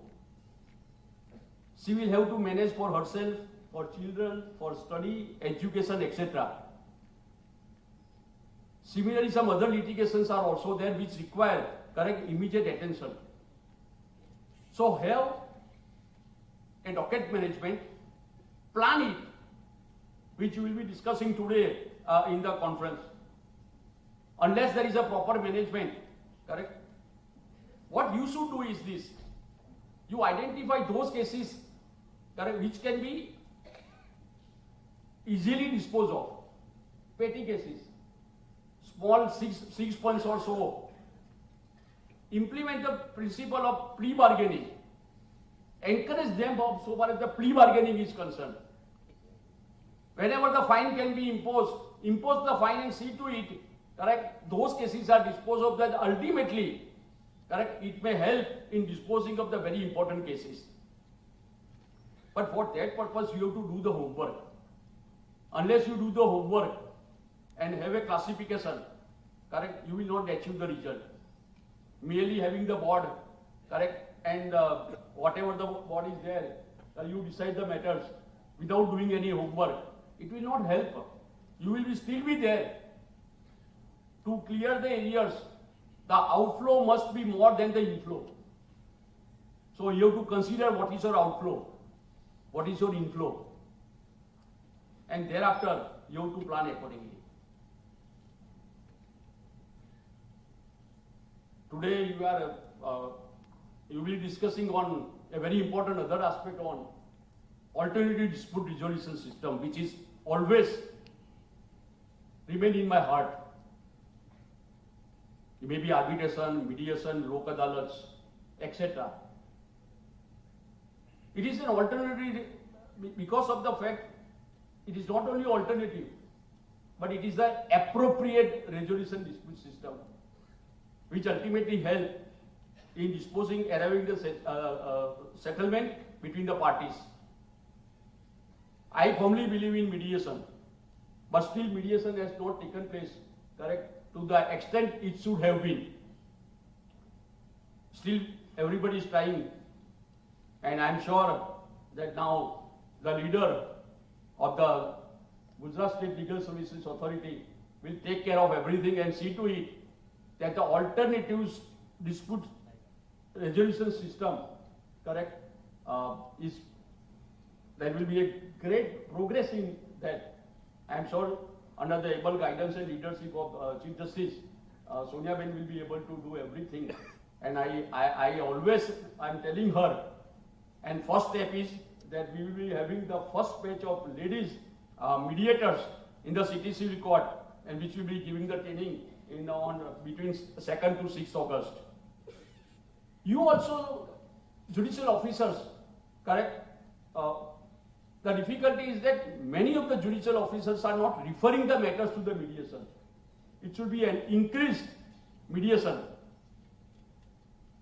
I also request that when the Honorable Chief Minister is here, to constitute a committee, when Kamal Bhai is also here, to constitute a committee of the high level officers scrutiny committee, which can be considered to be either conciliation committee or mediation committee or whatever it may be, so that the unnecessary matters do not come to the court.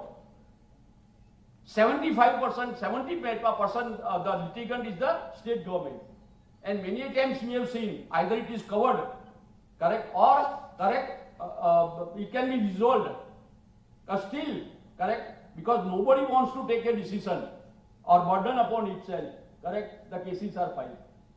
So today I take this opportunity to tell our Honorable Chief Minister to look into that aspect also and have the scrutiny committee, so that headed by some former High Court judge, correct, so that ultimately frivolous litigations, correct, can be stopped. I have said so many things to my judicial officers. If you have felt bad, I am extremely sorry. But I think that it was my duty to point out to you and tell to you, all of you, that be a part of the system. Be yourself a common man.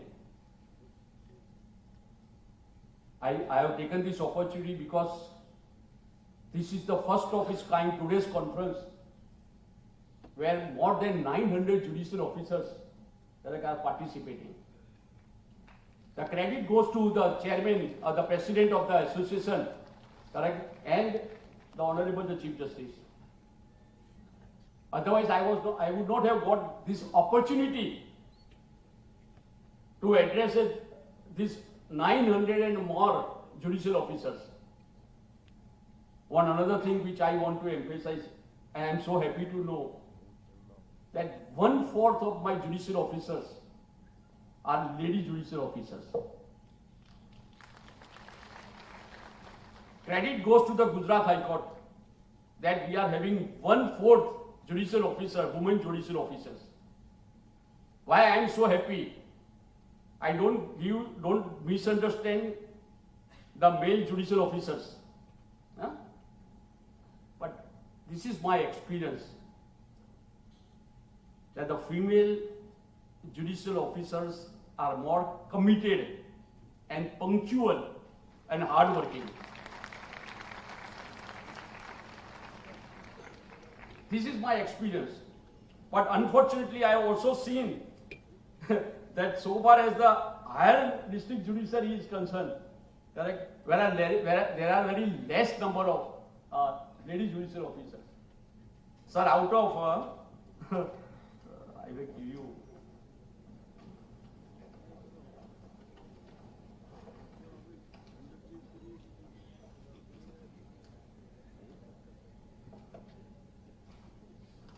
Yes, thank you.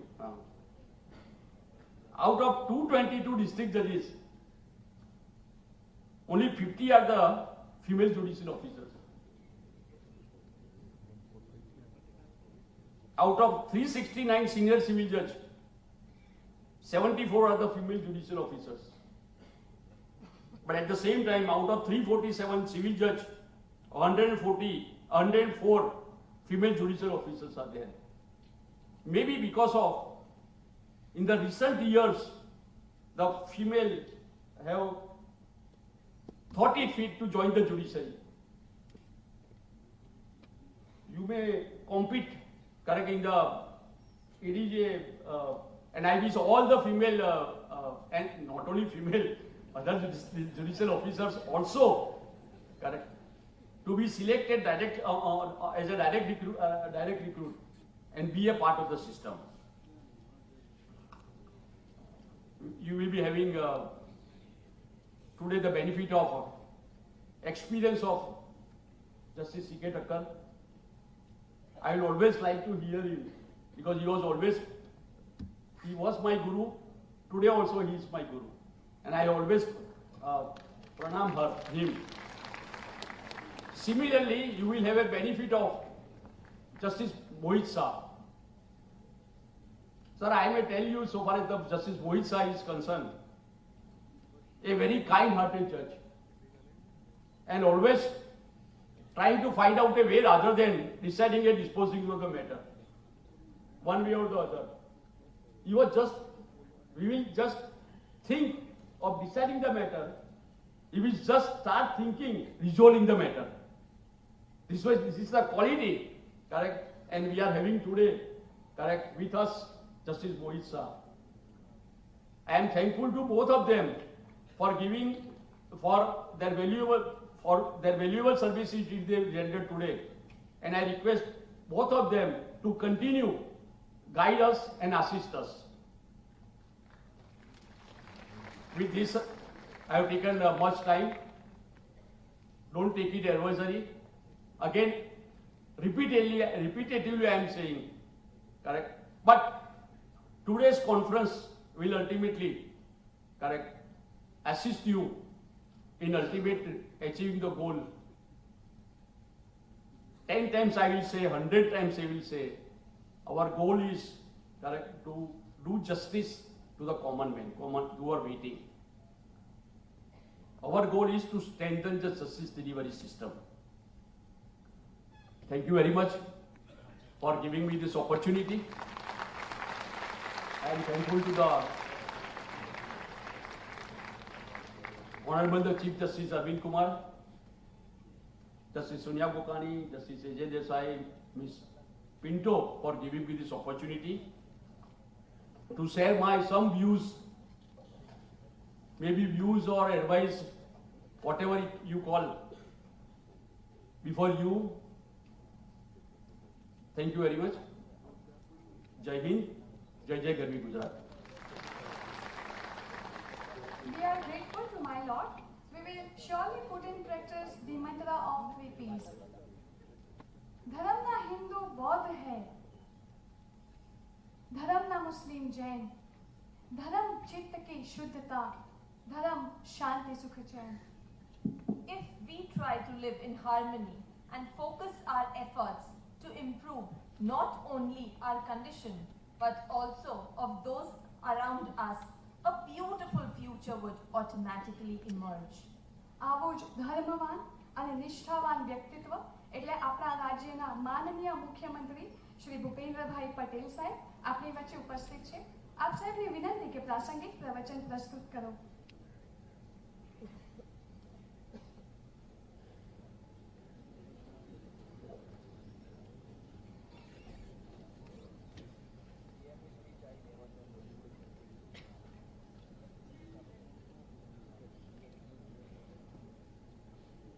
અમારા સાહેબને કીધેલું કે ભાઈ તમે થોડું ગુજરાતીમાં બોલજો.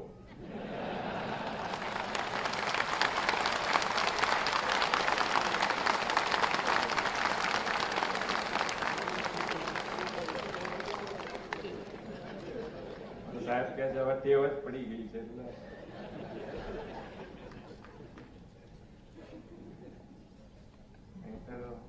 આમાં શું થાય કે પછી અમારું તો પાછું તમારા મગજમાં થોડી ઇમ્પ્રેશન હોય.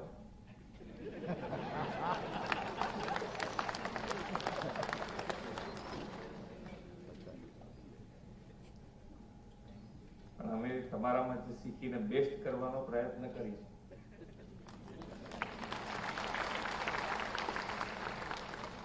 અને નરેન્દ્રભાઈએ પણ હંમેશા નાના માણસનું ધ્યાન રાખીને બધી જ જે પોલિસી જે બધી છે તમે જુઓ બધા નાના માણસોનું ધ્યાન રાખીને બનાવી છે.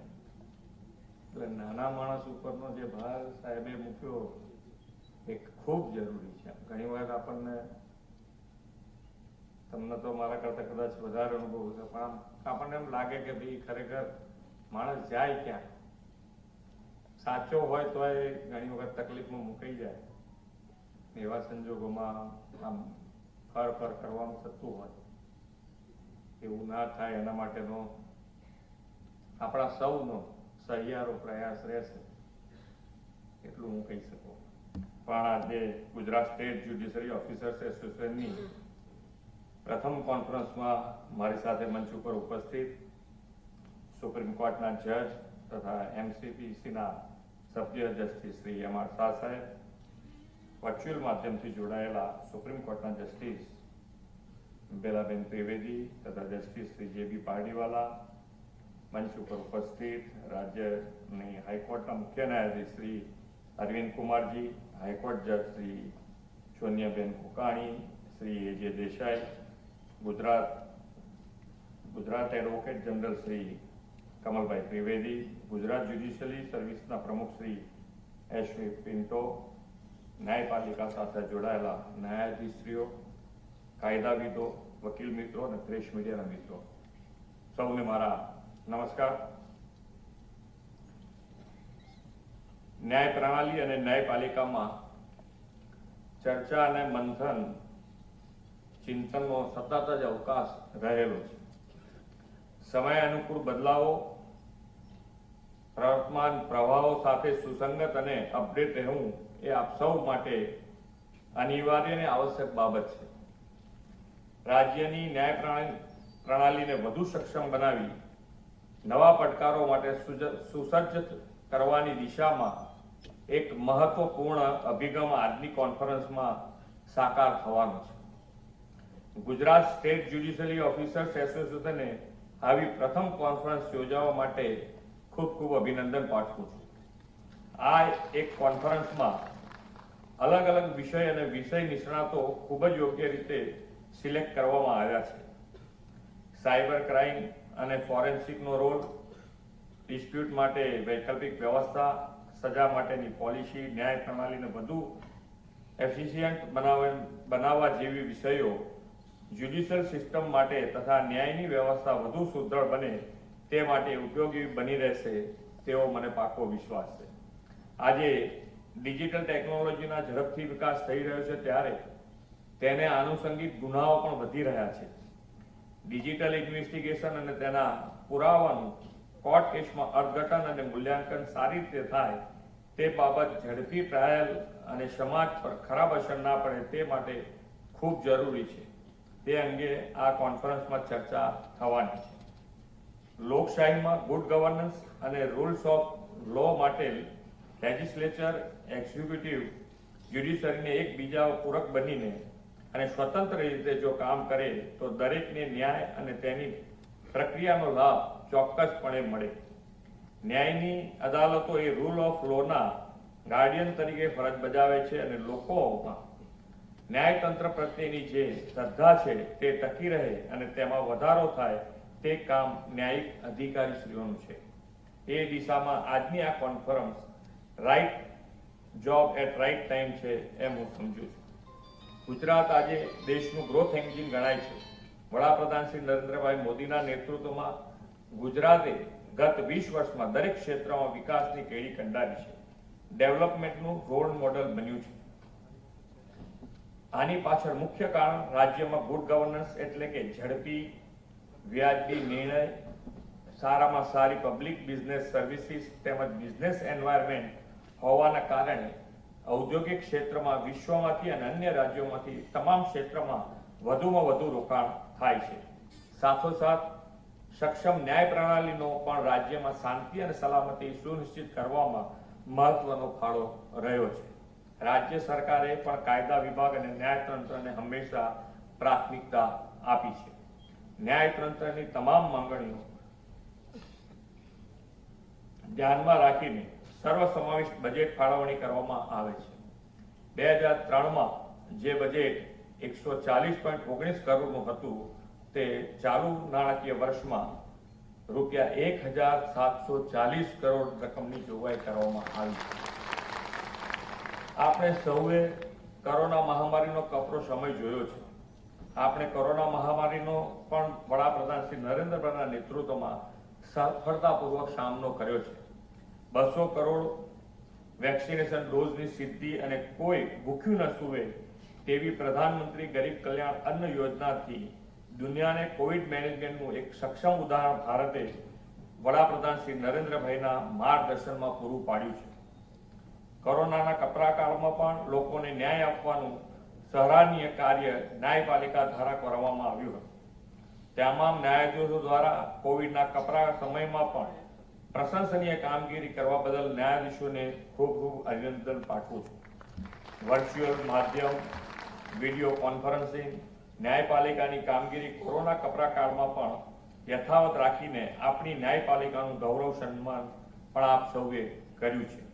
જે ન્યાયાધીશો ન્યાયિક કામગીરી દરમિયાન કોવિડગ્રસ્ત થયેલ હોય અને કોવિડને કારણે જે ન્યાયાધીશો અવસાન પામ્યા છે તેવા પરિવાર પ્રત્યે સંવેદના વ્યક્ત કરું છું. જે ન્યાયાધીશો ઓન ડ્યુટી અવસાન પામે છે તેઓના પરિવારને રૂપિયા 25 લાખની સહાય રાજ્ય સરકાર દ્વારા આપવાનો નિર્ણય કરવામાં આવ્યો છે. અહીં થનારી ચર્ચાઓ અને મનોમંથન ચોક્કસપણે ન્યાયની પ્રક્રિયામાં તમામ ન્યાયાધીશોની ભૂમિકા અને દાયિત્વને વધુ સુદૃઢ અને એફિશિયન્ટ બનાવશે તેવો પાક્કો વિશ્વાસ છે. ગુજરાત જ્યુડિશિયલ સર્વિસ એસોસિએશનના આ અધિવેશનમાં મને સહભાગી થવાની તક આપી તે માટે સૌનો હું આભાર માનું છું. અહીંયાથી સાહેબે જે સજેશન કર્યું છે કે તો એ સજેશનમાં આપ સૌના માર્ગદર્શનમાં કમિટીની રચના કરવા માટે પણ અમે આગળ વધીશું. આપ સૌનો ખૂબ ખૂબ આભાર. Thank you. ભારત માતા કી જય. વંદે માતરમ. જય જય ગણેશ. આપનો ખૂબ ખૂબ આભાર સર. આપણે સૌ કાયદાકીય સંકુલથી સંકળાયેલા છીએ, જેથી અવનીશ ઓઝા સિવિલ જજ રાજકોટ દ્વારા એક લખાયેલ કાયદાકીય પ્રાર્થના રજૂ કરવા ઈચ્છીએ છીએ, જે આવકારવા વિનંતી. હે પરમાત્મા, તારી સર્વોચ્ચ અદાલતમાં બધા જજીસ વતી અમે એક PIL દાખલ કરવા ઈચ્છીએ છીએ, તો અમારું લોકસ સ્વીકારજો. અમારી અંતર આત્માના અવાજને હેબિયસ કોર્પસ ઇસ્યુ કરી હંમેશા હાજર રખાવજો. ન્યાયના માર્ગથી ભટકી જવાય, સત્તાનો દુરુપયોગ થાય તો કો વોરંટો ઇસ્યુ કરી સાચી દિશા સૂચવજો. મનમાંથી રાગ, દ્વેષ, ઈર્ષ્યા, કટુતા, લોભ ઉપર સંશોધની ઇસ્યુ કરી વોશ કરજો. પૂર્વાગ્રહ સામે પ્રોહિબિશન ઇસ્યુ કરી નિષ્પક્ષ બનાવજો. શક્તિ, આત્મવિશ્વાસ, પ્રામાણિકતા, નીતિમત્તા પર મેન્ડેમસ ગ્રાન્ટ કરજો.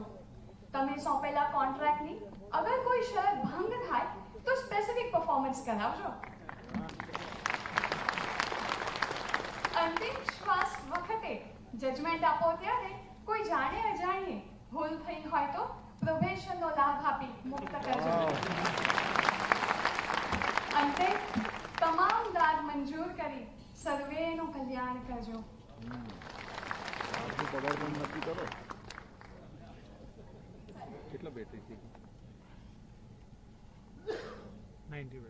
To quote a celebrated author, Mr. Robert Emmons, he said, I quote, "Gratitude takes us outside of ourselves, where we see ourselves as part of a larger, intricate network of sustaining relationships."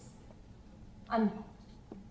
I request respected Mr. R.K. Desai sir, Registrar General, High Court of Gujarat, to come forward to deliver the vote of thanks.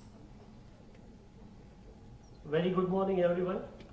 Today I feel honored and privileged to have been assigned to propose vote of thanks on behalf of the Gujarat Judicial Service Association and High Court of Gujarat.